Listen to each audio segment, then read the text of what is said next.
ಜಾಗೃತಿ. Yaksharanga Kateel ಸಿಟ್ಲ foundation registered, Udupi ಮತ್ತು ಬೆಂಗಳೂರು ಈ ಸಂಸ್ಥೆ ನಡೆಸುತ್ತಿರುವಂತಹ ಯಕ್ಷಗಾನ ಕಲಾವಿದರ ಸಂದರ್ಶನದಲ್ಲಿ ನಾನಿಂದು ನಟಶ್ರೇಷ್ಠ, ನೃತ್ಯಪರಂ, ನಟ ಸಾಮ್ರಾಟ, ಆದರ್ಶ ಕಲಾರಾಧಕ ಮುಂತಾಗಿ ಖ್ಯಾತಿ ಗಳಿಸಿರುವ ಸರಳ ಸಜ್ಜನ ಯಕ್ಷ ಕಲಾಕಾರ ಹಡಿನಬಾಳ ಶ್ರೀ ಶ್ರೀಪಾದ ಹೆಗಡೆ ಇವರನ್ನ ಪರಿಚಯ ಮಾಡಿಕೊಡ್ಲಿಕ್ಕಿದ್ದೇನೆ. ಪಾಂಡಿತ್ಯಪೂರ್ಣ ಅರ್ಥಗಾರಿಕೆ, ಉತ್ತಮ ಕಲಾ ಪ್ರೌಢಿಮೆ, ಅದ್ವಿತೀಯ ಮುಖವರ್ಣಿಕೆಯ ಚಾಕಚಕ್ಯತೆ, ಪಾತ್ರೋಚಿತ ಧೀರ ಗಂಭೀರವಾದ ನಾಟ್ಯ ಇತ್ಯಾದಿ ವಿಶಿಷ್ಟತೆಗಳಿಂದ ಯಕ್ಷಗಾನದ ರಂಗಸ್ಥಳದಲ್ಲಿ ಪೌರಾಣಿಕ ಲೋಕದ ಪಾತ್ರಗಳನ್ನು ಚಿತ್ರಿಸಿ ಅಲೌಕಿಕ ಲೋಕದತ್ತ ಪ್ರೇಕ್ಷಕರನ್ನು ಕೊಂಡೊಯ್ಯಬಲ್ಲ ಸಾಮರ್ಥ್ಯವುಳ್ಳ ವಿರಳ ಕಲಾಕಾರರುಗಳಲ್ಲಿ ಶ್ರೀ ಶ್ರೀಪಾದ ಹೆಗಡೆ ಹಡಿನಬಾಳ ಅವರು ಸದ್ಯದ ಕಾಲದಲ್ಲಿ ಮುಂಚೂಣಿಯಲ್ಲಿ ಕಂಡುಬರುತ್ತಾರೆ. ಉತ್ತರ ಕನ್ನಡ ಜಿಲ್ಲೆಯ ಮಾಳಕೋಡು ಎನ್ನುವಲ್ಲಿ ಶ್ರೀ ಗಣೇಶ ಹೆಗಡೆ ಮತ್ತು ಶ್ರೀಮತಿ ಮಹಾಲಕ್ಷ್ಮಿ ಹೆಗಡೆ ದಂಪತಿಗಳ ಪುತ್ರರಾಗಿ 30/9/1953 ಜನಿಸಿದ ಶ್ರೀಪಾದರು 10ನೇ ತರಗತಿಯವರೆಗಿನ ವಿದ್ಯಾಭ್ಯಾಸವನ್ನು ಪೂರೈಸಿ ಆ ಬಳಿಕ ಯಕ್ಷಗಾನ ಕ್ಷೇತ್ರವನ್ನ ಪ್ರವೇಶಿಸಿದರು. ತಮ್ಮ 26ನೆಯ ವಯಸ್ಸಿನಲ್ಲಿ ಪರಿಪೂರ್ಣವಾಗಿ ಯಕ್ಷಗಾನ ಕ್ಷೇತ್ರದಲ್ಲಿ ತೊಡಗಿಸಿಕೊಂಡರು. ಬಾಲ್ಯದಲ್ಲಿ ಕಂಡ ಅಸಂಖ್ಯ ಯಕ್ಷಗಾನ ಪ್ರದರ್ಶನಗಳು, ಕೆರೆಮನೆ ಮಹಾಬಲ ಹೆಗಡೆ, ಚಿಟ್ಟಾಣಿ ಮೊದಲಾದವರ ಪ್ರೋತ್ಸಾಹಗಳು ಪ್ರೇರಣೆಯನ್ನ ಒದಗಿಸಿದವು. ಶ್ರೀಪಾದ ಹೆಗಡೆಯವರಿಗೆ ಕೆರೆಮನೆ ಮಹಾಬಲ ಹೆಗಡೆಯವರೇ ಗುರುಗಳು. ಸೋದರ ಮಾವ ಸತ್ಯ ಹೆಗಡೆ ಹಡಿನಬಾಳರು ಸಹ ಗುರು. ಗುಂಡಬಾಳ, ಅಮೃತೇಶ್ವರಿ, ಪೆರಡೂರು, ಸಾಲಿಗ್ರಾಮ, ಕೆರೆಮನೆ, ಮಂದಾರ್ತಿ, ಬಚ್ಚಗಾರು, ಹಿರೇಮಹಾಲಿಂಗೇಶ್ವರ ಮೇಳ ಮುಂತಾಗಿ ಅನೇಕ ಮೇಳಗಳಲ್ಲಿ ಕಲಾ ವ್ಯವಸಾಯವನ್ನು ಮಾಡಿದ ಇವರ ಒಟ್ಟು ಯಕ್ಷಗಾನ ತಿರುಗಾಟದ ಅನುಭವ 40 ವರ್ಷಗಳಿಗೂ ಮಿಕ್ಕಿದ್ದಾಗಿದೆ. ದಕ್ಷ, ಪರಮೇಶ್ವರ, ಶ್ರೀರಾಮ, ಆಂಜನೇಯ, ಮಾಗಧ, ಕಂಸ, ಭೀಮ, ಅರ್ಜುನ, ರಕ್ತಜಂಘ, ಪರಶುರಾಮ, ಶತ್ರುಘ್ನ, ಭೀಷ್ಮ ಮೊದಲಾದ ಪಾತ್ರಗಳಲ್ಲದೆ ಅಂಬೆ, ಚಿತ್ರಾಂಗದೆ ಮುಂತಾಗಿ ಸ್ತ್ರೀ ಪಾತ್ರಗಳನ್ನೂ ಮಾಡಿದವರು. ಕೈಲಾಸ ಶಾಸ್ತ್ರಿ ಪಾತ್ರ ಇವರಿಗೆ ವಿಶೇಷ ಮನ್ನಣೆಯನ್ನ ಒದಗಿಸಿದೆ. ಯಕ್ಷಗಾನವಲ್ಲದೆ ಉಪವೃತ್ತಿಯಾಗಿ ಮಣ್ಣಿನ ಗಣೇಶ ಮತ್ತಿತರ ಮೂರ್ತಿಗಳ ರಚನೆ, ಚಿತ್ರಕಲೆ ಇತ್ಯಾದಿಗಳಲ್ಲಿ ತಮ್ಮನ್ನು ಸಕ್ರಿಯವಾಗಿ ತೊಡಗಿಸಿಕೊಳ್ಳುತ್ತಾರೆ. ಪತ್ನಿ ವಿಜಯಲಕ್ಷ್ಮಿ, ಶ್ರೀಶ ಮತ್ತು ಜಗದೀಶ ಶ್ರೀಪಾದರ ಪುತ್ರರು. ಇಂತಹ ಅದ್ಭುತ ಪ್ರತಿಭೆಯ ಶ್ರೀಪಾದ ಹೆಗಡೆಯವರನ್ನ ಅನೇಕ ಕಡೆ ಗೌರವಿಸಿ ಮಾನಿಸಿ ಸನ್ಮಾನಿಸಲಾಗಿದೆ. ಕಳೆದ ವರ್ಷ ಶ್ರೀಪಾದ ಹೆಗಡೆಯವರು ಅಪಘಾತಕ್ಕೊಳಗಾಗಿ ತಲೆಯ ಶಸ್ತ್ರಚಿಕಿತ್ಸೆಗೊಳಗಾಗಿ ಸದ್ಯ ವಿಶ್ರಾಂತಿಯನ್ನು ಪಡೆಯುತ್ತಿದ್ದಾರೆ.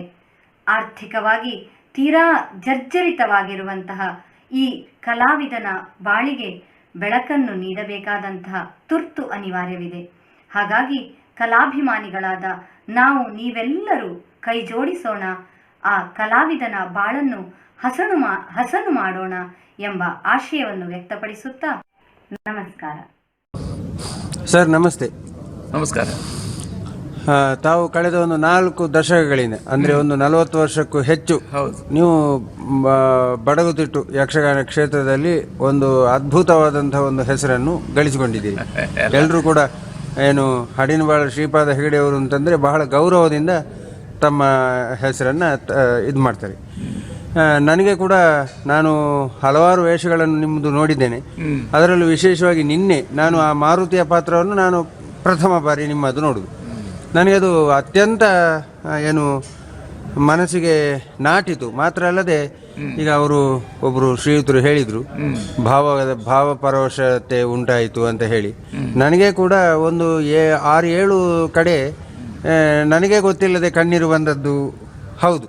ಅಂದರೆ ಒಂದು ನಿಜವಾದ ಒಂದು ಕಲೆ ಪ್ರೇಕ್ಷಕರನ್ನು ಅಥವಾ ಏನು ನೋಡುಗನನ್ನು ತಲುಪಬೇಕು ಅಂತಂದರೆ ಅದು ಹೇಗೆ ತಲುಪಬೇಕು ಅನ್ನುವುದಕ್ಕೆ ನಿನ್ನೆ ನನಗೆ ಜ್ವಲಂತ ಒಂದು ಸಾಕ್ಷಿ ನನಗೆ ಸಿಕ್ಕಿತು ಅಂತ ನಾನು ಭಾವಿಸ್ಕೊಳ್ತೇನೆ.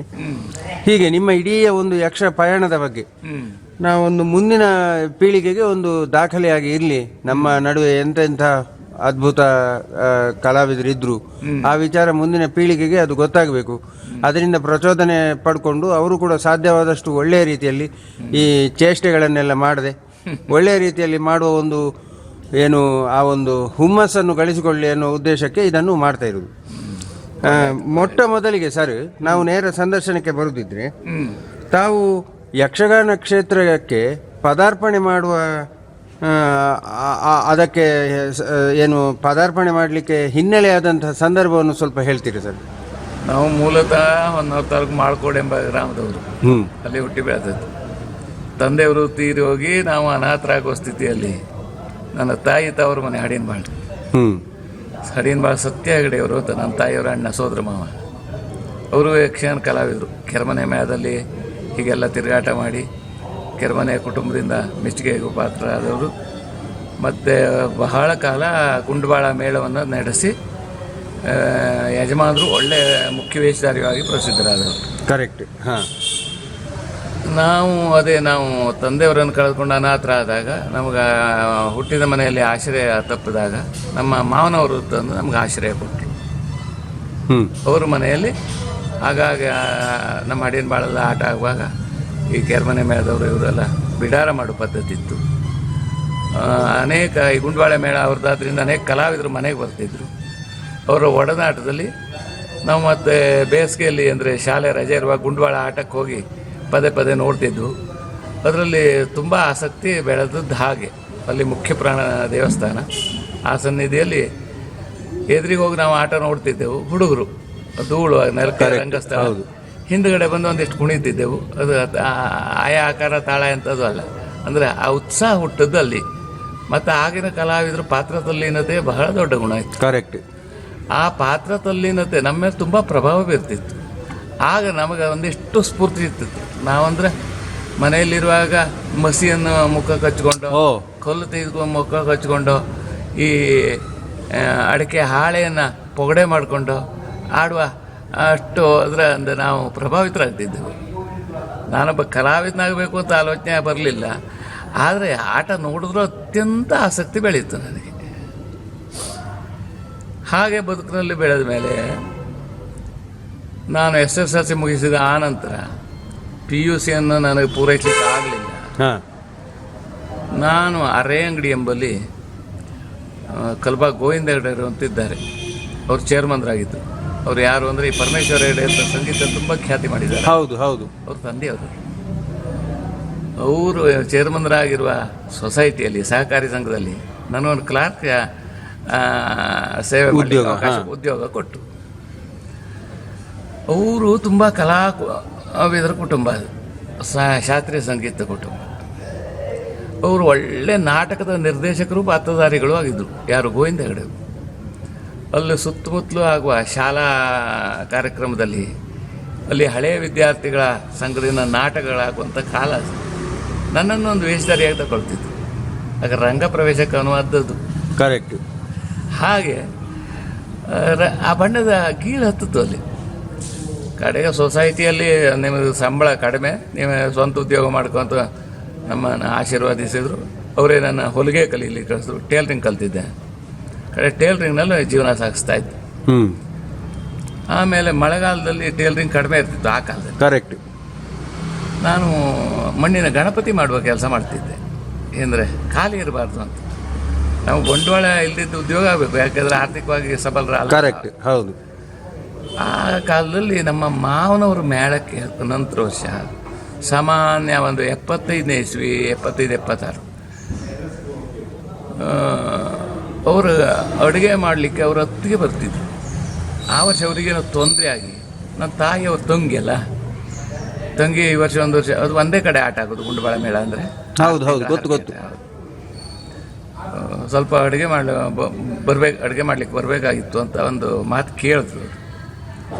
ಅಮ್ಮ ಏನು ಹೇಳಿದ್ರು, ನಾವು ಒಬ್ಬನೇ ಬರಲಾರೆ, ಸಂಗಡ ನಮ್ಮ ಮಾಣಿ ಬಂದರೂ ಬರ್ತೇನೆ ಅಂದ್ರೆ ನಾನು ಹೇಳಿದ್ರು. ಆಗ ನಾನು ಅರೆ ಅಂಗಡಿಯಿಂದ ಹೊಲಿಗೆ ಮಿಷನ್ ಸಹಿತ ಗುಂಡುಬಾಳಕ್ಕೆ ಹೋದೆ. ಅಮ್ಮನಿಗೆ ಸಹಕಾರ ಮಾಡ್ತಿದ್ದೆ. ಅಲ್ಲಿ ಹೊಲಿಗೆ ಬಟ್ಟೆ ಬರ್ತಿತ್ತು, ಹೊಲಿಗೆ ಮಾಡ್ತಿದ್ದೆ. ನಂತರ ಚೌಕಿ ಹೋಗಿ ಕುಟ್ಕೊಂಡು ನನಗೆ ಭಾರಿ ಖುಷಿ. ಅಂದರೆ ತುಂಬ ಆಟ ನೋಡ್ಲಿಕ್ಕಾಗ್ತದೆ ದಿವಸ. ಒಂದೇ ಥರ ವೇಷ ಬಂದರೂ ರಂಗತಳಕ್ಕೆ ಹೋಗುವಳು ಮೊದಲೇ ಉಮೇದಿ. ಆವಾಗ ಈಗ ಇಲ್ಲಿ ಬಂದಿದ್ದಾರಲ್ಲ ಚಂಡೆ ಕೃಷ್ಣಯಾಜಿಯವರು, ಅವರ ಅಣ್ಣ ಗಣಪತಿ ಯಾಜಿ ಅಂತ ಮಾವಿನಕೆರೆ ಇಡಗುಂಜಿ. ಅವ್ರು ಹಾಸ್ಯಗಾರರಾಗಿದ್ದರು. ಅವರು ಸ್ವಲ್ಪ ಪ್ರೋತ್ಸಾಹ ಕೊಟ್ಟರು. ನಮ್ಮ ಹತ್ರ ಏನಿಲ್ಲಲ್ಲ, ಅವರ ಹಿಜಾರ ಹಾಕಿ ಅಂಗಿ ಹಾಕಿ ಮುಖಕ್ಕೆ ನಾಮ ಎಳೆದು ಕೆಲವು ಹಾಸ್ಯ ಪಾತ್ರಕ್ಕೆ ನಾನು ಕಳಿಸ್ತಿದ್ರು. ಏನಾಯಿತು ಅಂದರೆ ಆ ವರ್ಷ ನಾನು ಹಾಸ್ಯಕ್ಕೆ ಸ್ವಲ್ಪ ಹೆಸರು ಬಂತು. ಏನು ಗೊತ್ತಿಲ್ಲ, ಆದರೆ ಹಾಸ್ಯಕ್ಕೆ ಹೆಸರು ಬಂತು. ಅದರ ಮಾರನೇ ವರ್ಷ ಅವರು ಇಡಗುಂಜಿ ಅದೇ ಗಣಪತಿಯಾಜಿಯವರಿಗೆ ಮೇಳಕ್ಕೆ ಬರಲಿಕ್ಕೆ ಆಗಲಿಲ್ಲ. ಆಗ ನನ್ನ ಮಾವನವ್ರು ಏನು ಮಾಡಿದ್ರು ಕೇಳಿದ್ರೆ, ನನ್ನ ಹತ್ರ ಮಾಡಿ ಹಾಸ್ಯಕ್ಕೆ ಬಾ ಅಂದರು. ಆಗ ನಾನು ಆ ವರ್ಷ ಹಾಸ್ಯಗಾರಾಗಿ ಸೇರಿಕೊಂಡೆ. ಹಾಸ್ಯಗಾರಾಗಿ ಸೇರ್ಕೊಂಡು ಈಗ 1-2 ವರ್ಷ ಕಳೀತು. ಹಾಸ್ಯಕ್ಕೊಳ್ಳೋ ಹೆಸರು ಬಂತು. ಮತ್ತು ಆಗ ಹೇಗಿತ್ತು ವಾತಾವರಣ ಅಂದರೆ, ಚೌಕಿಯಲ್ಲಿ ನಾವು ತಪ್ಪಿದ್ರೆ ಏನು ಮಾಡಿದೆಯಲ್ಲ ಹೋಗ್ಕೊಂಡು ಕೇಳಿ ನಮಗೆ ಎಚ್ಚರಿಸುವವರು ಹೇಳ್ಕೊಡ್ಬೋರು ಇದ್ದರು. ನಮಗೇನೂ ಗೊತ್ತಿಲ್ಲದೆ ಇದ್ರು. ಬಳ್ಪರ್ ರಾಮಚಂದ್ರಾಜಿ ಅಂತಿದ್ರು, ಗುಂಡಿಬೆ ಸುಬ್ರಾಯ ಭಟ್ರು ಅಂತಿದ್ರು. ಅವರೆಲ್ಲವ ಕೇಳಿದ ತಕ್ಷಣ ಅವರು ಪ್ರಸಂಗ ಪಟ್ಟಿ ಬೇಡ, ಅವರು ಇಂತಿಂಥ ಪದ್ಯ ಇಂತಿಂಥದ್ದು ಹೇಳ್ಕೊಡ್ತಿದ್ರು ನಮ್ಗೆ. ಹಾಗಾಗಿ ನಮ್ಗೆ ಅದೇ ಪಾಠಶಾಲೆ. ಮತ್ತು ರಂಗಸ್ಥಳಕ್ಕೆ ಹೋಗಿ ನಾವು ಮಾಡೋದು ಅಲ್ಲಿ. ಮತ್ತು ಅವ್ರ ಜೊತೆಗೆ ಪ್ರಯಾಣ ಕುಣಿತ, ಯುದ್ಧ ಕುಣಿತಲ್ಲ ಕುಣಿಯುವಾಗ ಸ್ವಲ್ಪ ಸ್ವಲ್ಪ ಹೆಜ್ಜೆ ಅಭ್ಯಾಸ ಆಗ್ತಿತ್ತು. ಕಡೆಗೆಲ್ಲ ಹಂದಿ ಮುಲ್ಲೆ ಅಂತ ಒಂದು ಜೋಸ್ತ್ರ ಮನೆಯಲ್ಲಿ ಅಲ್ಲಿ ಗುಂಡ್ಬಾಳ ಕಲಾವಿದರು ಹೋಗಿ ಮಾಡ್ಕೊಡ್ದು ದತ್ತು ಭಟ್ರು ಅಂತಿದ್ರು. ಕೆಲವು ಹೆಜ್ಜೆ ಎಲ್ಲ ಹೇಳ್ಕೊಟ್ಟಿದ್ರು. ಆ ನಂತರ ಒಂದು ದಿವಸ ಏನಾಯಿತು ಅಂದರೆ 2-3 ವರ್ಷ ಕಳೆಯುವಾಗ ಮೂರೂರು ದೇವರೇಗೌಡರು ಅಂತ ನಮ್ಮಲ್ಲಿ ಸುಪ್ರಸಿದ್ಧ ಕಲಾವಿದರು. ಹೌದು. ಮತ್ತು ನಮ್ಮ ಗುರುಗಳು, ನನಗೆ ಮನೆ ಕರೆದು ಅನ್ನ ಹಾಕಿ ಹೇಳ್ಕೊಟ್ಟ ನನ್ನ ನಿಜವಾದ ಗುರುಗಳು ಮಾಬ್ಲೆಗಡೆ, ಕೆರಮನೆ ಮಾಬ್ಲೆಗಡೆ ಗೊತ್ತು. ಹಾಂ. ಅವರು ಇಬ್ಬರು ಅತಿಥಿ ಕಲಾವಿದರಾಗಿ ಹೋಗಿದ್ರು. ಇಬ್ಬರು. ಹಾಂ. ಒಂದು ದಮಯಂತಿ ಪುನಃಸ್ವಯಂವರ, ಮೊದಲ ಕರ್ಣ ಪರ್ವ, 2ನೇ ದಮಯಂತಿ ಪುನಃಸ್ವಯಂವರ. ಮಾಬ್ಲೆಗಡೆ ಅವರು ಕರ್ಣನ ಪಾತ್ರ ಮುಗಿಸಿ ಒಳಗೆ ಬಂದಿದ್ದಾರೆ. 2ನೇ ದಮಯಂತಿ ಪುನಃಸ್ವಯಂವರ. ಆಗ ಒಬ್ಬ ಹೊಸ ಹೆಣ್ವೇಷಧಾರಿ, ಅವನಿಗೆ ದಮಯಂತಿ ಬರೆದಿದ್ರು ನಮ್ಮ ಮಾವನವರು ಯಜಮಾನ್ರಲ್ಲ. ಅವ ಅಯ್ಯೋ ದೇವರೇಟ್ರು ಎದುರಿಗೆ ಹೋಗ್ಲಿಕ್ಕೆ ಹೆದರಿಕೆ, ಅಯ್ಯೋ ಏನು ಮಾಡೋದು ಅಂತ ಚಡ್ಪಡಿಸ್ತಾ ಇದ್ದ. ನನಗೆ ಈ ಕಲ್ಬಾಗ್ ಗೋವಿಂದ ಹೆಗಡೆಯವರ ನಾಟಕದಲ್ಲಿ ಸ್ತ್ರೀ ವೇಷ ಆಗಿತ್ತು ಮಾಡೋದಾಗ. ಕರೆಕ್ಟ್. ಅಭ್ಯಾಸ ಇತ್ತು. ನಾನು ಬಣ್ಣ ಎಲ್ಲ ಮಾಡ್ಕೊಳ್ತೇನೆ, ನನಗೆ ಉಳಿದಂತೆ ಟೋಪನ್ನು ಶೀರ ಇದೆಲ್ಲ ಬರುವುದಿಲ್ಲ. ನೀ ಮಾಡಿಕೊಟ್ರೆ ನಾ ದಮಯಂತಿ ಮಾಡ್ತೇನೆ ಅಂದೆ. ಮತ್ತೆ ನೃತ್ಯ ಪ್ರಧಾನ ವೇಷ ಅಲ್ಲಲ್ಲ, ಕರೆಕ್ಟ್. ದಮಯಂತಿ ಪುನಃಸ್ವಯಂವರ. ಆಗೊಂದು ಅವನಿಗೆ ಬಹಳ ಖುಷಿ ಆಯಿತು. ಅವೆಲ್ಲ ತಯಾರು ಮಾಡಿಬಿಟ್ಟ. ನಂದು ದಮಯಂತಿ ಆಗೋಯ್ತು. ಅದೊಂದು ಅದ್ಭುತ ಶಕ್ತಿ ಅವ್ರದ್ದು ಅಭಿನಯದ್ದು. ನಾನು ಅಂದರೆ ಅವರನ್ನು ಪ್ರೋತ್ಸಾಹ ಕೊಡಿ, ಹೆದರಬೇಡ ಹೇಳಿ. ದಮಯಂತಿ ಚೆನ್ನಾಗಿ ಆಯಿತು. ಒಳಗೆ ಬಂದವರೇ ದೇವರ ಒಪ್ಪ ಇಷ್ಟು ಒಳ್ಳೆ ಪ್ರತಿಕ್ರಿಯೆ ವೇಷವೇ ಗಿತ್ಲಕ್ಕೆ ಸಿಕ್ಕಿತ್ತಿಲ್ಲ.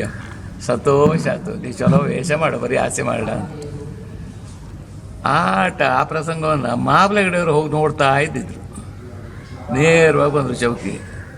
ಯಾಕೆ ಸುಮ್ಮನೆ ಹಾಸ್ಯ ಮಾಡಿ ಆಯುಷ್ಯ ಕಳೀತೆ, ಎಲ್ಲರೂ ಹಾಸ್ಯನೇ ಮಾಡೋ ಪ್ರಾರಂಭ ಮಾಡಿದ್ದ. ನೀವು ಒಳ್ಳೆ ವೇಷ ಮಾಡು, ದೇವ್ರು ನಿನಗೆ ಶರೀರ ಎಲ್ಲ ಕೊಟ್ಟಿದ್ದ. ನಮ್ಮನೆ ಬಾ, ನಾನು ಬಂದದ್ದು ಹೇಳ್ಕೊಡ್ತೆ ಹೇಳಿ ಪ್ರೀತಿಯಿಂದ ಕರೆದ್ರು. ಆ ವರ್ಷ ಮೇಳ ಮುಗಿಸಿ ಒಂದು ದಿವಸ ಇಡಗುಂಜಿ ಮಹಾಗಣಪತಿ ಕೈ ಮುಕ್ಕೊಂಡು ಅವ್ರ ಮನೆಗೆ ಹೋಗಿ ಕಲೀಲಿಕ್ಕೆ ಪ್ರಾರಂಭ ಮಾಡಿದೆ. ಈಗಲೂ ಅವ್ರ ಶಿಷ್ಯ ಎನ್ನುವುದು ನನಗೆ ಧನ್ಯತೆ ಇದೆ, ಹೆಮ್ಮೆ ಇದೆ. ಆದರೆ ನನಗವ್ರ ಗುರುಗಳು ಅಂತ ಹೆಮ್ಮೆಯಿಂದ ಹೇಳ್ಕೊಳ್ಬೋದು ಬಿಟ್ಟರೆ ಅವ್ರ ಶಿಷ್ಯ ಹೇಳ್ಬಿಟ್ಟು ಬೆಳೀಲಿಕ್ಕೆ ಆಗಲಿಲ್ಲ. ಮನೆ ಪರಿಸ್ಥಿತಿ ಆಗಿತ್ತು. ಯಾಕೆಂದರೆ ನಮ್ಮ ಮನೆಯಲ್ಲಿ ಅವ್ರ ಹಾರ್ಮೋನಿಯಮ್ಮು ಇದು ಎಲ್ಲ ಹೇಳ್ಕೊಡ್ತಿದ್ರು. ನಾವು ಕಲಿಯೋ ಪರಿಕರವೂ ಇಲ್ಲ, ಪರಿಸರವೂ ಇಲ್ಲ. ಮತ್ತು ನಾನು ಟೇಲರಿಂಗ್ ಮಾಡ್ಕೊಂಡೇ ಊಟ ಮಾಡಬೇಕು, ನಂಗೆ ಬೇರೆ ಪರಿಸ್ಥಿತಿ. ಕರೆಕ್ಟ್. ಅದರಿಂದ ಅಲ್ಲಿ ಹೋದಷ್ಟು ಕಲ್ತದ್ದು.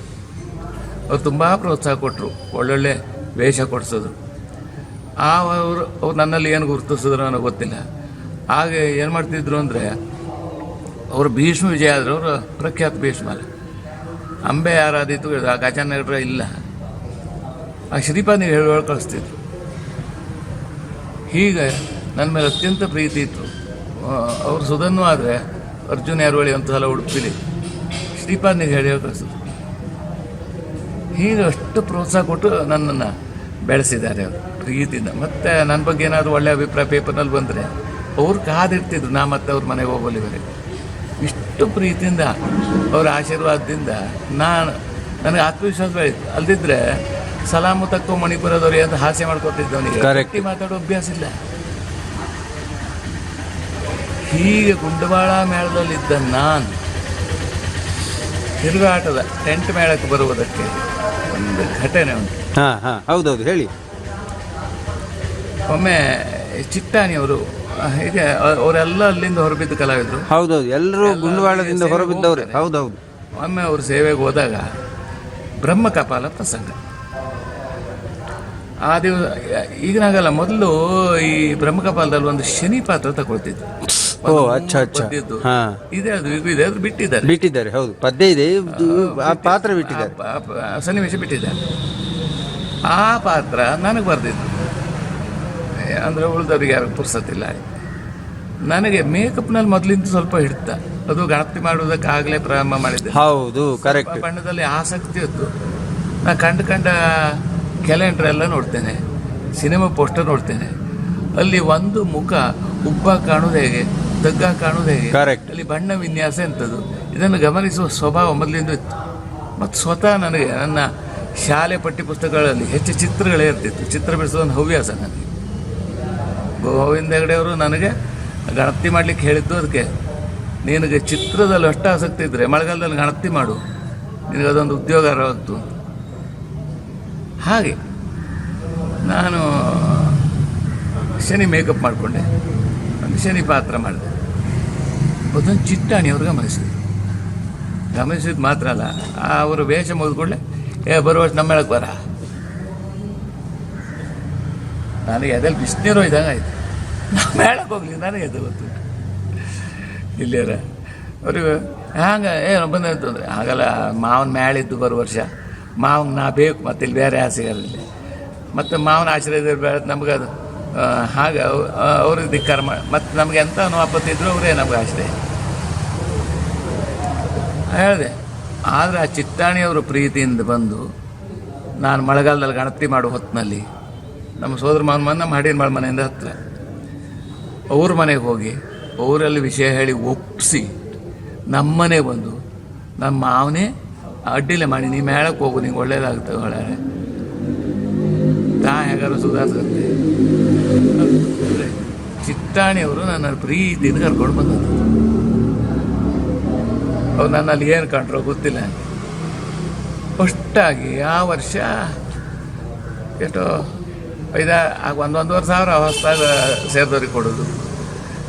ಒಂದು 6,000ಕ್ಕೇನೋ ಮಾತಾಡ್ಬಿಟ್ಟಿದ್ದಾರೆ ಯಾರು, ಚಿಟ್ಟಾಣಿಯವರು ಹಂದಿಯವ್ರ ಮೇಳ. ಆಗ ನೋಡ್ಕೊಂಡು ಮಳೆಗಾಲದ ಒಂದು ಆಟ ಬೆಂಗಳೂರಲ್ಲಿ ಕರೆದು, ನಾವಾಗ ಬೆಂಗಳೂರು ಹಿಂಗಲೇ ಅಂತ ಗೊತ್ತಿಲ್ಲ, ನಾವು ಉತ್ತರ ಕನ್ನಡನೂ ಸರಿ ನೋಡಿದವ್ರ. ಅಂತೂ ಬಂದರೆ ಮೊದಲನೇ ದಿವಸ ಆ ದಿವಸ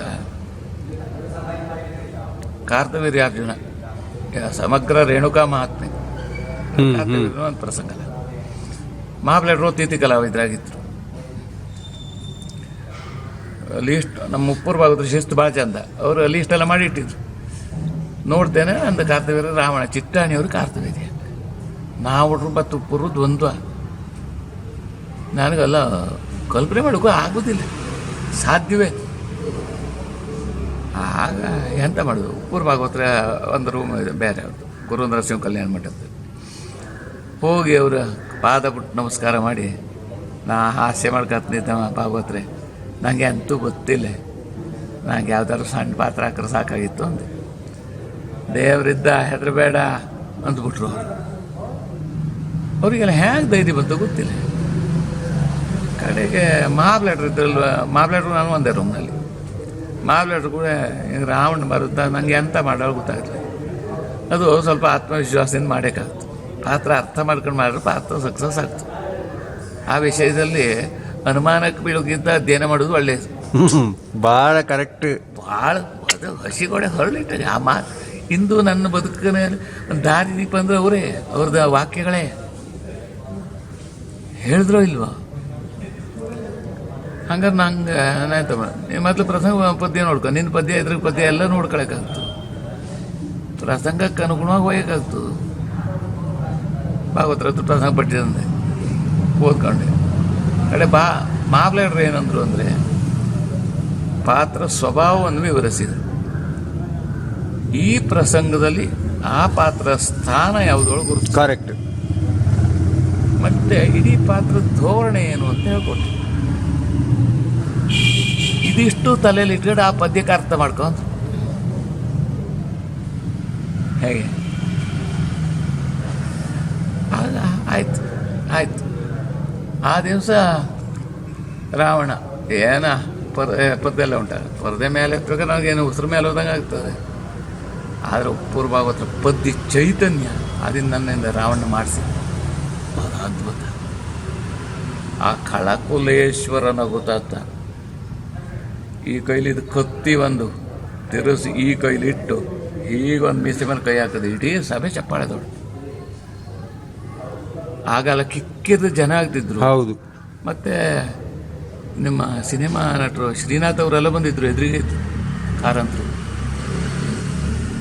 ಆ ಹಂದಿಯವರು ಓಡ್ ಬಂದು 6,000 ಆದರೂ ಅಡ್ಡಿಲ್ಲ, ಶ್ರೀಪಾದ ಹೆಗಡೆ ಬಿಡಬೇಡಿ, ನಮ್ಮ ಮೇಳಕ್ಕೆ ಆಗಬೇಕು ಅಂದರು. ಇದು ಮಹಾಬಲೇಶ್ವರ ಹೇಳ್ಕೊಟ್ಟದ್ದು ಒಂದಾದರೆ, ಚಿಟ್ಟಾಣಿಯವ್ರು ಒಂದು ಉಂಟು. ಅವರು ಎದುರಿನ ಕಲಾವಿದ ಎಷ್ಟು ಒಳ್ಳೇದು ಮಾಡ್ತಾರೋ ಅಷ್ಟು ಖುಷಿ ಪಡ್ತಾರೆ. ಕರೆಕ್ಟ್. ಹೌದು. ಅವ್ರಿಗೆ ಹೊಟ್ಟೆ ಕಿಚ್ಚಿಲ್ಲ. ಮತ್ತು ಅವ್ರದ್ದು ಮತ್ತೊಂದು ಭಾಳ ಹೆಚ್ಚು. ಮಹಾಬಲೇಶ್ವರರು ಅವ್ರು ಬೈದರೂ ನಮಗೆ ಲಾಭ ಆಗ್ತದೆ. ಅವರು ಯಾವುದೇ ದುರ್ಭಾವದಿಂದ ಬೈಯೋದಿಲ್ಲ, ಕರೆಕ್ಟ್, ಪಶ್ಚಾತ್ತಾಪದಿಂದ ಬೈತಾರೆ, ಒಳ್ಳೇದು ಆಗಲಿ ಅಂತ ಬೈತಾರೆ, ಆಗಬೇಕು ನಮ್ಮ ಆಶಯ. ಚಿಟ್ಟಾಣಿಯವರು ಅಲ್ಲಿ ಚಿಟ್ಟಾಣಿ ಇದ್ದ ನೋಡೋಣ, ನೀ ಶ್ರೀಪಾದನಲ್ಲ, ಚಿಟ್ಟಾಣಿಯಲ್ಲ, ನೀ ರಾವಣ, ನೀ ಕಾರ್ತವ್ಯಾಸ, ನೀ ಅಂದ್ರೆ ನೀನು ಅಪ್ಪ ಹೇಳ್ಬಿಟ್ಟು ಪೌರಸಿರ, ನೀವು ಹೇಳ್ಕೊಡ್ತಿದ್ರು ಅಂದರೆ ಪ್ರೋತ್ಸಾಹಿಸ್ತೀವಿ. ಕರೆಕ್ಟ್. ಆಗ ಒಂದು 10 ಆಟವೇನೋ ಆಗಿತ್ತು ಆ ತಿರುಗಾಟ. ಬೆಂಗಳೂರಿನಲ್ಲಿ ಅಷ್ಟು ಪಾತ್ರ ಹೀಗೆ ನನಗೂ ಅರಿವೇ ಇಲ್ಲ. ಇದರಲ್ಲಿ ಒಂದು ಅಂದರೆ ನಾವು ಸ್ವಲ್ಪ ದೈವವನ್ನು ನಂಬುವ. ನಾವು ಶ್ರೀಧರ ಸ್ವಾಮಿಗಳ ವರದಲ್ಲಿ ಅವರ ಅನುಗ್ರಹ ಒಂದು ಸದಾ ಬಯಸಿ ಸ್ತುತಿಸಿ ಬದುಕೋರು. ಅವ್ರದ್ದೇ ಪರಂಪರೆಯ ಸದಾನಂದ ಗುರುಗಳು ಅಂತ ಹೊರಲಿದ್ದರು. ಕರೆಕ್ಟ್. ಅವ್ರ ಹತ್ರ ಹೋಗಂತ ಬೇಡ್ಕೊಂಡೆ. ಮತ್ತು ನಾನು ಹೀಗೆ ಯಕ್ಷಗಾನಕ್ಕೆ ಹೋಗಬೇಕು, ನೀವು ಹ್ಞೂ ಅಂದರೆ ಅವನು ಹ್ಞೂ ಅಂದ. ಆಗ ನಾನು ಕೇಳಿದ್ ಬಂದೆ, ಈಗ ಮೇಳದಲ್ಲಿದ್ದವರಿಗೆಲ್ಲ ಚಟ ಅಂಟ್ಕೊಳ್ತದೆ, ನನಗೆ ಯಾವುದು ಕೆಟ್ಟ ಹೌದು. ಮತ್ತು ನಾನು ಕರ್ಕೊಂಡು ಹೋದವರಿಗೆ ಕಳಿಸೋರಿಗೆ ಯಾವ ಕೆಟ್ಟ ಹೆಸರು ಬರ್ತಿದ್ದ ನನ್ನೊಂದು ಸಫಲಗೊಳಿಸೋ ಹೇಳಿ ಕೈ ಮುಕ್ಕ ಹೇಳ್ಕೊಂಡೆ. ಪ್ರೀತಿಯಿಂದ ಆಶೀರ್ವಾದ ಮಾಡಿಕೊಟ್ಟು. ಹಾಗಾಗಿ ಮೇಳಕ್ಕೆ ತಿರುಗಾಟ ಮುಂದುವರಿಯಿತು. ಈ ಅಂಬೆ ಪಾತ್ರ ಮಾಡುವ ಮಾಬ್ಲೇಡ್ರು ಅರ್ಥ ಕೇಳಲಿಕ್ಕೆ ಹೋದಾಗ ಒಂದೇ ಮಾತು ಹೇಳಿದ್ರು, ನನ್ನ ಮಿದುಳು ವ್ಯಾಯಾಮ ಮಾಡಿ ನಿನ್ನ ಮಿದುಳು ಬಲ ಆಗಲಿ, ನೀ ಸ್ವಂತ ಆಲೋಚನೆ ಮಾಡಿ ನಿನ್ನ ಮಿದುಳು ಬೆಳೆಯೋ.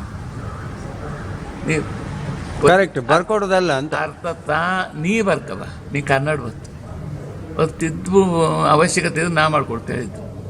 ಇದು ಮಾವ್ಲೇಡ್ರ ದಾರಿ.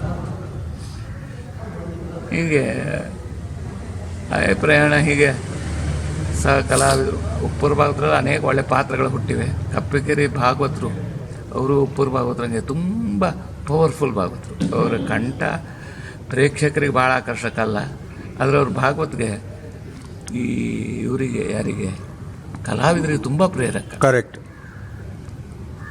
ಇಂಥ ತಿರುಗಾಟ ಮುಂದುವರಿಯಿತು. ಶಿಂಬೇಡ್ರು ಒಂದು ದಿವಸ ಆಗ ಕಾರಣಾಂತರದಿಂದ ಮೇಳ ಕೈದು ಮಾಡಿದ್ದೆ. ನಮ್ಮ ಮೇಳಕ್ಕೆ ಬರ ಅಂದರು. ಈ ಫಸ್ಟಿಗೆ ಮೇಳಕ್ಕೆ ಮಾತಾಡಿದಾಗಲೇ ನಾನು ಮಾತಾಡ್ಸಿದ್ರು ಅವರು. ಮಾವ್ಲೇಡ್ರು ಅವ್ರಿಗೆ ಹೇಳಿದ್ರಂತೆ, ನಿಮ್ಮ ಮೇಳಕ್ಕೆ ಹೆಣ್ಣು ವಯಸ್ಸಿಲ್ಲ, ಶ್ರೀಪಾದ ಅಂತ ಕಂಡ್ರೆ ಸುಧಾರಿಸ್ಲಕ್ಕೆ ಹೋಗಿ. ಆಗ ಅವ್ರು ಏನಂದ್ರು ಅಂದರೆ ಅವ ಯಾರೊಳಗೆ ಗೊತ್ತಿಲ್ಲ ಅಂದ್ರೆ ಅವ್ರಿಗೆ ಅಂದಾಜು ಆಗಲಿಲ್ಲ. ನಾವು ಅವರು ದಾಯಿವಾದ್ರು ಒಂದೇ ಕುಟುಂಬದವರು. ಕರೆಕ್ಟ್. ಕಡೆಗೆ ಒಂದು ದಿವಸ ನಾ ಸಿಕ್ಕಿದೆ ಗುಣವತ್ತಲೆ. ಮಾರೇ ಶ್ರೀಪಾದ ನೀನು ಒಳ್ಳೆ ಅಂದಾಜ ಇಲ್ಲಿ ಅಲ್ಲ, ನಮ್ಮ ಹೇಳ್ದು ಒಂದು ತಿರುಗಾಟ ಮಾಡೋಣ ನಾವು ಕೇಳಿದ್ರು. ನಾ ಎಂತಂದೆ, ನಾ ಮಾತು ಕೊಟ್ಟ ಆಗೋತು. ಈಗ ನನಗಿನ್ನೂ ಆರಂಭದಲ್ಲೇ ಮಾತು ತಪ್ಪು ಅಂತ ಕಲ್ತ್ಕೊಂಡ್ಬಿಟ್ರೆ ಲಾಯ್ಕಲ್ದಲ್ಲ ಅಂದೆ. ನಾವು ಏಕವಚನದಲ್ಲಿ ಮಾತಾಡ್ಕೊಳ್ಳೋದೇ ಇತ್ತು. ಅದು ಒಳ್ಳೆಯ ಗುಣ. ಅದ್ರ ಕಾದಿಟ್ಟು ಹೇಳಿ ನಾನು ಹರಿಸಿದ್ರು ಅವರು. ಹೀಗೆ ಪ್ರೇಕ್ಷಕರ ಪ್ರೋತ್ಸಾಹ, ದೇವರ ಗುರುಗಳ ಅನುಗ್ರಹ, ಸಹ ಕಲಾವಿದರ ಸಹಕಾರ, ಇದೆಲ್ಲದರಿಂದ ಮುಂದುವರೆದೊಂದು ಬರ್ತಾ ಇದೆ. ಒಟ್ಟು ಎಷ್ಟು ಮೇಳಗಳಲ್ಲಿ ಎಷ್ಟೆಷ್ಟು ವರ್ಷ ನೀವು ಒಂದು ಇದು ಮಾಡಿದ್ದೀವಿ ಸರ್, ಒಂದು ಸಣ್ಣ ಮಟ್ಟಿಗೆ ನಾನು ಹೇಳೋದಿದ್ರೆ. ಬಯೋಡಾಟಾ ಕಳಿಸ್ತೇನೆ ನಿಮಗೆ. ಹಾಂ, ಅದರ ಇದು ಉಂಟು, ಅದರಲ್ಲಿ ವಿವರ ಉಂಟು, ಯಾವ ಇಸ್ವಿಂದ ಯಾವ ಇಸ್ವಿವರೆಗೆ. ಆದರೆ ಯಾವ್ಯಾವ ಮೇಳ ಅಂದರೆ ಆರಂಭ ಗುಂಡುಬಾಳ ಮೇಳ, ಆಮೇಲೆ ಅಮೃತೇಶ್ವರಿ ಮೇಳ, ಅದೇ ಪರಿವರ್ತನೆಯ ಹಿರೇಮಹಾಲಿಂಗೇಶ್ವರ ಮೇಳ, ಅದೇ ಮುಂದುವರೆದು ಪಂಚಲಿಂಗೇಶ್ವರ ಮೇಳ, ಪೆರಡೂರು ಮೇಳ, ಶಿರ್ಸಿ ಮಾರಿಕಾಂಬಾ ಮೇಳ, ಸಾಲಿಗ್ರಾಮ್ ಮೇಳ, ಮಂದರ್ತಿ ಮೇಳ, ನೀಲಾವರ ಮೇಳ, ಕುಮಟಾ ಗೋವಿಂದ ನಾಯಕರ ರಾಮನಾಥೇಶ್ವರ ಮೇಳ. ಹೀಗೆ ಹಲವು ತಿರುಗಾಟ ಆಗಿದೆ. ಮತ್ತು ವೀರಾಂಜನೇಯ ಕ್ಷೇತ್ರ ಮಂಡಳಿ ಚಿಟ್ಟಾಣಿಯವರ ಮೇಳದಲ್ಲಿ ಅವರ ನಿರಂತರ ತಿರುಗಾಟ ಅಲ್ಲ. ಮತ್ತು ಕೆರಮನೆ ಮೇಳ, ಕೆರಮನೆ ಮೇಳದ ತಿರುಗಾಟಗಳು ಮಹಾಬಲಿಗರು ಒಂದು 2 ವರ್ಷ ಒಟ್ಟಿಗೆ ತಿರುಗಾಟ ಮಾಡ್ಬೋದು. ಅದೊಂದು ಉಪ್ಪೂರು ಇರುವಂತಹ ಇದೊಂದು ಮರೆಯಲಾರದ ತಿರುಗಾಟ. ಕರೆಕ್ಟ್. ಅದೊಂದು ಸೂಪರ್ ಪವರ್ ಇರ್ತಿತ್ತು ಅಲ್ಲಿ. ಅವರು ಚೌಕಿಯಲ್ಲಿ ನಿದ್ರೆ ಮಾಡುವವರೆಲ್ಲ ಇತ್ತು. ಮತ್ತು ನಮ್ಮನ್ನು ಗಮನಿಸಿ ನಮ್ಮನ್ನು ತಿದ್ದುತ್ತಿತ್ತು. ಈ ಮತ್ತು ಹಳೆ ಹಾಸ್ಯರಿದ್ರಲ್ಲ, ಕುಂಜಾಲವರೇ ಆಗಲಿ, ನಮ್ಮ ಗಣಪತಿ ಹೆಗಡೆ ಸಾಲ್ಕೋಡೋದು ಕೇಳಿರ್ಬೋದು ಹಾಸ್ಯರು, ಅವರೆಲ್ಲ ಆಗ ಈ ಕಲಾವಿದ್ರೆ ಹೊಸ ಕಲಾವಿದರು ತುಂಬ ಸಹಕಾರಿ. ಅವರು ಗಣಪತಿ ಪೆಟ್ಟಿಗೆ ಗಣಪತಿ ಮೇಲಾದರೆ ತುದಿ ಕೂತ್ಕೊಳ್ಳೋದಲ್ಲ ಅಡ್ಡ. ಆದರೆ ಯಾವ ಕಲಾವಿದ್ರ ವೇಷಕ್ಕೆ ಸರಿಯಾಗಿ ಹೇಳ್ತಿದ್ರೆ ಅವ್ರು ಹೇಳಿಸುವ ಕೆಲಸ ಮಾಡ್ತಿದ್ರು, ನಿದ್ರೆ ಮಾಡೋದಿಲ್ಲ. ನಾವು ಅವ್ರ ಹತ್ರ ಕೊಡ್ಕೊಂಡು ಎಂತ ಮಾಡೋದು ಮರ್ಯಾದೆ ಕೇಳಿದ್ರೆ ಸರಿಯಾಗಿ ಹೇಳ್ಕೊಡ್ತಿದ್ರು, ಇತ್ಯಾದಿ ಮಾಡ್ತಿದ್ರು. ಮತ್ತು ಪೂರ್ವಭಾಗವತರ ತಿರುಗಾಟ ನಮಗೊಂದು ಸುವರ್ಣ ತಿರುಗಾಟ. ನನ್ನ ಅನೇಕ ಪಾತ್ರಗಳು ಹುಡ್ತಿತ್ತು. ನಾವು ಜ್ವರ ಹೊಂದ್ಕೊಂಡೇ ಇರಲಿ, ಊಟ ಇಲ್ಲದೆ ಉಪವಾಸ ಇರಲಿ, ಏನೂ ಆಗೋದಿಲ್ಲ ಎಂಬ ಆಲಸ್ಯ ಇರಲಿ, ಆದರೆ ಅವ್ರ ಪದ್ಯಕ್ಕೆ ಆ ಪೋರ್ತೆ ಇತ್ತು. ನಮ್ಮ ಹತ್ರ ಸುಮ್ಮನೆ ಇರಲಿಕ್ಕೆ ಆಗೋದೇ ಇಲ್ಲೋ ಆಗಿ ಅಂಥ ಒಂದು ಪವರ್ಫುಲ್ ಭಾಗವತಿಕೆ. ಆಮೇಲೆ ನಮ್ಮ ಧಾರೇಶ್ವರರು, ನಮ್ಮ ವಿದ್ವಾನ್ ಗಣಪತಿ ಭಟ್ರು, ಕೆ ಪಿ ಎಲ್ಲ ಒಳ್ಳೆ ಭಾಗವತರು ಅಲ್ಲ ಆಡಲ್ಲ. ಆದರೆ ಎಲ್ಲರಿಗಿಂತ ಎತ್ತರ ಮಟ್ಟದಲ್ಲಿ ನಮಗೆ ಅನುಭವಕ್ಕೆ ಬಂದದ್ದು. ಕರೆಕ್ಟ್. ಮಂಜು ಭಾಗವತರು ಇದ್ದಿದ್ರು ನಮ್ಮ ಕಡ್ತೋಕ. ಹೌದು, ಅವರು ಉಭಯ ಹೌದು, ಉಭಯ ತಿಟ್ಟುಗಳನ್ನು ಬಲ್ಲವರು. ಅವರಿಗೆ ಏನೋ ಬರೆದಿದ್ದವನನ್ನು ಕುಣಿಸುವ ಒಂದು ಕೆಪಾಸಿಟಿ, ಎಲ್ಲ ಬಂದವನನ್ನು ನಿಲ್ಲಿಸೋ ಕೆಪಾಸಿಟಿ ಇತ್ತು. ಮತ್ತು ಅವ್ರ ವಿಶೇಷತೆ ಅಂದರೆ, ಈಗ ರಂಗಸ್ಥಳದಲ್ಲಿ ನಮ್ಗೆ ಬೇಕಾದ ಬರಲಿಲ್ಲಪ್ಪ, ನಾವು ಅದನ್ನು ಆಡುವಾಗೆ ಸಭೆಗೆ ಗೊತ್ತಾಗ್ದಿದ್ದ ನಮ್ಗೆ ಹೇಳ್ಕೊಡ್ತೀವಿ.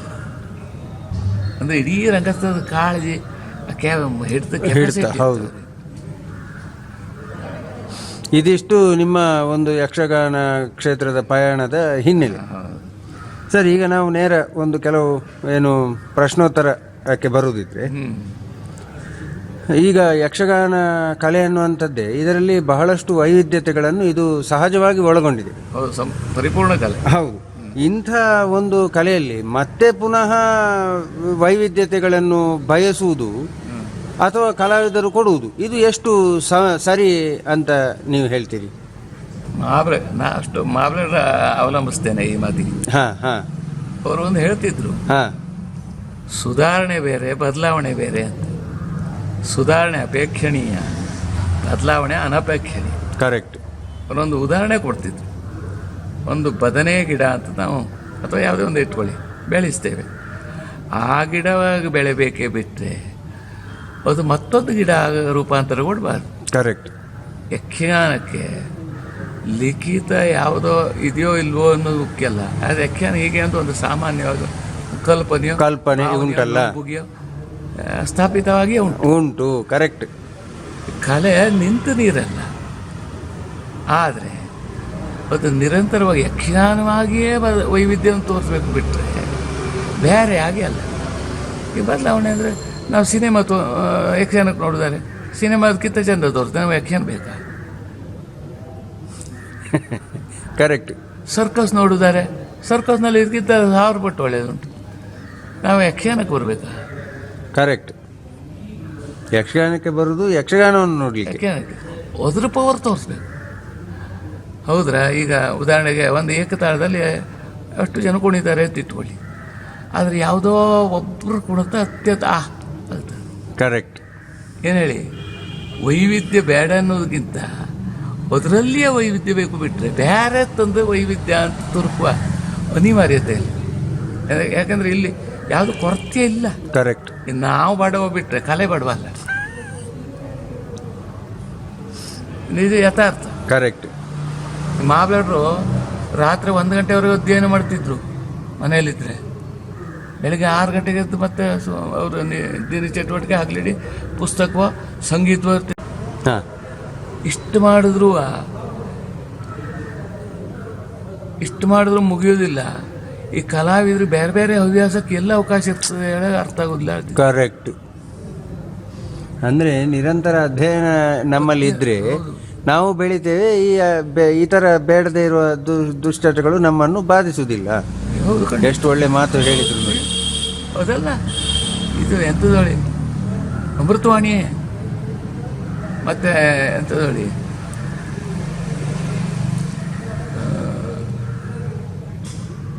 ಮಿಸ್ ಆಗೋಯ್ತು. ಈಗ ಭೈರಪ್ಪನವರೊಂದು ಮಾತುಂಟು, ಕಲಾ ಸರಸ್ವತಿ ಅಂತರಂಗದಲ್ಲಿ ತಪಸ್ವಿನಿ, ಬಹಿರಂಗದಲ್ಲಿ ತೇಜಸ್ವಿನಿ. ಈ ಭರತನಾಟ್ಯವೇ ಅದೇ ತಾಳ ಕುಣಿತಾರೆ, ಅದೇ ಹೆಜ್ಜೆ ಕುಣಿತಾರೆ, ಅದರ ಅತ್ಯುತ್ತಾಕಾಶ. ವೈವಿಧ್ಯ ಅಂದರೆ ಎಂಥದ್ದು? ಕರೆಕ್ಟ್.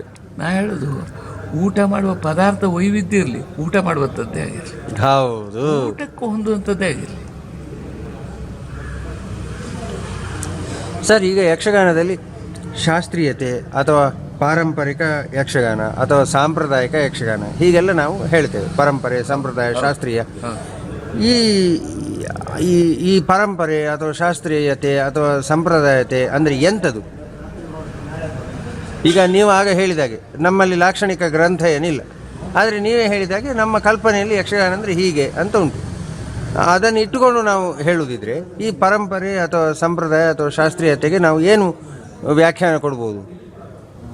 ಪರಂಪರೆ ಅಂದರೆ ಪೂರ್ವಜರು ಮಾಡಿಟ್ಟದ್ದನ್ನು ನಾವು ಮುಂದುವರಿಸುವುದು, ಅದು ಪರಂಪರೆ. ಕರೆಕ್ಟ್. ಈ ವಂಶ ಪರಂಪರೆ ಅಲ್ಲ ಅಂದರೆ ಅದೇ.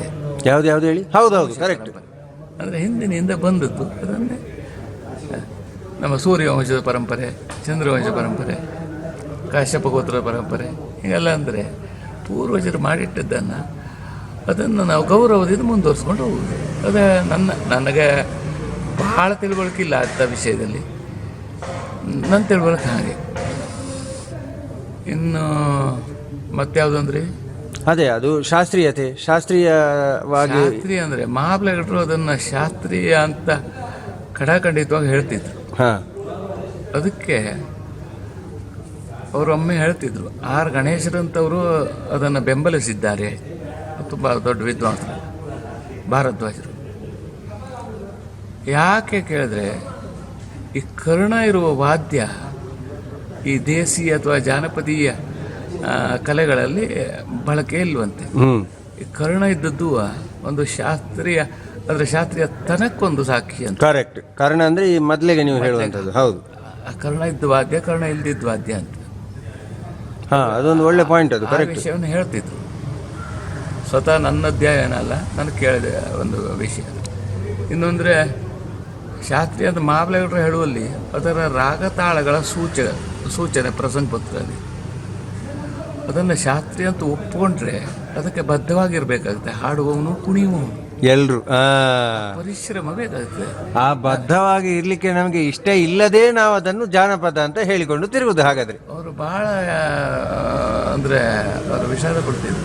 ಆ ಬದ್ಧತೆ ಶ್ರಮಕ್ಕೆ ಒಳಪಡುವುದಕ್ಕೆ ಇಷ್ಟ ಇಲ್ಲದಿದ್ದವರು ಆಗುತ್ತಿದ್ದವರು. ಅದು ಜಾನಪದ ಅಂತ ತಾವು ಬಚಾವಾಗುವುದಕ್ಕೆ ಕರೆಕ್ಟ್ ಒಂದು ದಾರಿ ಅಂತ ಅದನ್ನು ಬೆಂಬಲಿಸ್ತಾರೋ ಎಂಬ ಅನುಮಾನ ವ್ಯಕ್ತಪಡಿಸ್ತಿದ್ರು. ಕರೆಕ್ಟ್, ಅದು ಅವರ ಅನುಮಾನ ಸರಿ. ಈಗ ನಾನು ತಮಾಷೆಗೆ ಹೇಳುವುದುಂಟು, ಜಾನಪದೀಯ ಪ್ರೇಕ್ಷಕರ ಶಾಸ್ತ್ರೀಯ ಕಲೆ ಅಂತ. ಕರೆಕ್ಟ್, ಹೌದು, ಸರಿ. ಅದು ಯಾಕೆ ಅಂದರೆ ಪ್ರೇಕ್ಷಕರದು ಜಾನಪದವಾಗಿಯೇ ನೋಡೋ ಅಭ್ಯಾಸ ಆಗಿದೆ. ಹಾಗಂತ ನಮ್ಮ ಮಹಾಬಲೇಶ್ವರ ಗುರುಗಳು ಒಪ್ಕೊಂಡಂಥ ಮೂಡ್ಕಣಿ ನಾರಾಯಣ ಹೆಗಡೆ ಅಂತ ಅವರ ನಮ್ಮ ನೃತ್ಯದ ಶಾಸ್ತ್ರೀಯತೆಯನ್ನು ಅಥವಾ ನೃತ್ಯದ ವಿಧಾನದಲ್ಲಿ ಒಂದು ಶಾಸ್ತ್ರೀಯ ನೃತ್ಯಕ್ಕೇನು ಕಡಿಮೆ ಇಲ್ಲ ಎನ್ನುವುದನ್ನು ಮಹಾಬಲೇಶ್ವರರು ಹೇಳ್ತಾ ಬರ್ತಿದ್ರು. ಹಾಂ ಸರ್, ಈಗ ಈ ಯಕ್ಷಗಾನಕ್ಕೆ ಅದು ತೆಂಕು ಬಡಗು ಯಾವುದೇ ಇರಲಿ, ಯಕ್ಷಗಾನಕ್ಕೆ ಈ ಬೇರೆ ಸೋದರ ಕಲೆಗಳಿಂದ ಅಂದರೆ ಭರತನಾಟ್ಯ, ಕೂಚುಪುಡಿ ಅಥವಾ ಇನ್ನೊಂದು ಮತ್ತೊಂದು ಇವುಗಳಿಂದೆಲ್ಲ ನಾವು ಏನು ಅಲ್ಲಿಯ ವಿಚಾರಗಳನ್ನು ಅಥವಾ ನಾಟ್ಯದಲ್ಲಿರ್ಬೋದು ಯಾವುದರಲ್ಲೇ ಇರ್ಬೋದು ಅದನ್ನು ನಾವು ಇಲ್ಲಿ ಅಳವಡಿಕೆ ಮಾಡಿಕೊಳ್ಳುವುದು ಅದು ಎಷ್ಟು ಸಮಂಜಸ? ನಿಮ್ಮ ಅಭಿಪ್ರಾಯ ಏನು? ಸಮಂಜಸ ಅಂದರೆ ಈ ಊಟಕ್ಕೆ ಹೊಸ ಪದಾರ್ಥ ಆಗ್ಬೋದು, ಆದ್ರೆ ಊಟಕ್ಕೆ ಬೇಕಾದ ಪದಾರ್ಥ ಆಗಬೇಕು. ಹೊಸ ರುಚಿ ಆಗ್ಬೋದು, ಆದರೆ ಊಟದ್ದು ಅಲ್ಲದ್ದಾಗಬಾರ್ದು. ಕರೆಕ್ಟ್. ನಮ್ಮ ಗುರುಗಳ ಮಾಬ್ಲಾಡ್ ಹೇಗೆ ಹೇಳ್ತಿದ್ರು ಅಂದರೆ, ಉಳಿದ ಕಲಾ ಪ್ರಕಾರಗಳನ್ನು ನಾವು ನೋಡಿ ಅಲ್ಲಿಯ ಲಯ ಶುದ್ಧಿ, ಸ್ವರ ಶುದ್ಧಿ, ರಾಗ ಶುದ್ಧಿ, ಈ ಬದ್ಧತೆಗಳನ್ನು ಶುದ್ಧಿಯನ್ನು ನಾವು ಅನುಸರಿಸಬೇಕು, ಸ್ವೀಕರಿಸಬೇಕು. ಆದರೆ ಆಗಲೇ ಹೇಳಿದಂಗೆ ಬದನೆ ಗಿಡ ಬೆಂಡೆ ಗಿಡ ಆಗಬಾರ್ದು. ಹೌದು, ಕರೆಕ್ಟ್. ಈಗ ತೆಂಕು ತಿಟ್ಟು ಬಡಗು ತಿಟ್ಟ ಅನುಮಾನ ಬರಬಾರ್ದು, ಬಡಗು ತಿಟ್ಟು ಮತ್ತೊಂದು ತಿಟ್ಟು ಅಂತ ಅನುಮಾನಬಾರ್ದು, ಅದು ಮತ್ತು ಭರತನಾಟ್ಯ ಅಂತ ನೆನಪಿಗೆ ಬರಬಾರ್ದು. ಇದು ಯಕ್ಷಗಾನ, ಇದನ್ನು ನೋಡಿ ಸಿಗಬೇಕು, ಆ ಸಂತೋಷಪೂರ್ಣ ಸಿಗಬೇಕು. ಕರೆಕ್ಟ್. ಹೀಗೆ ನಮ್ಮ ಆಲೋಚನೆ ಸರ್.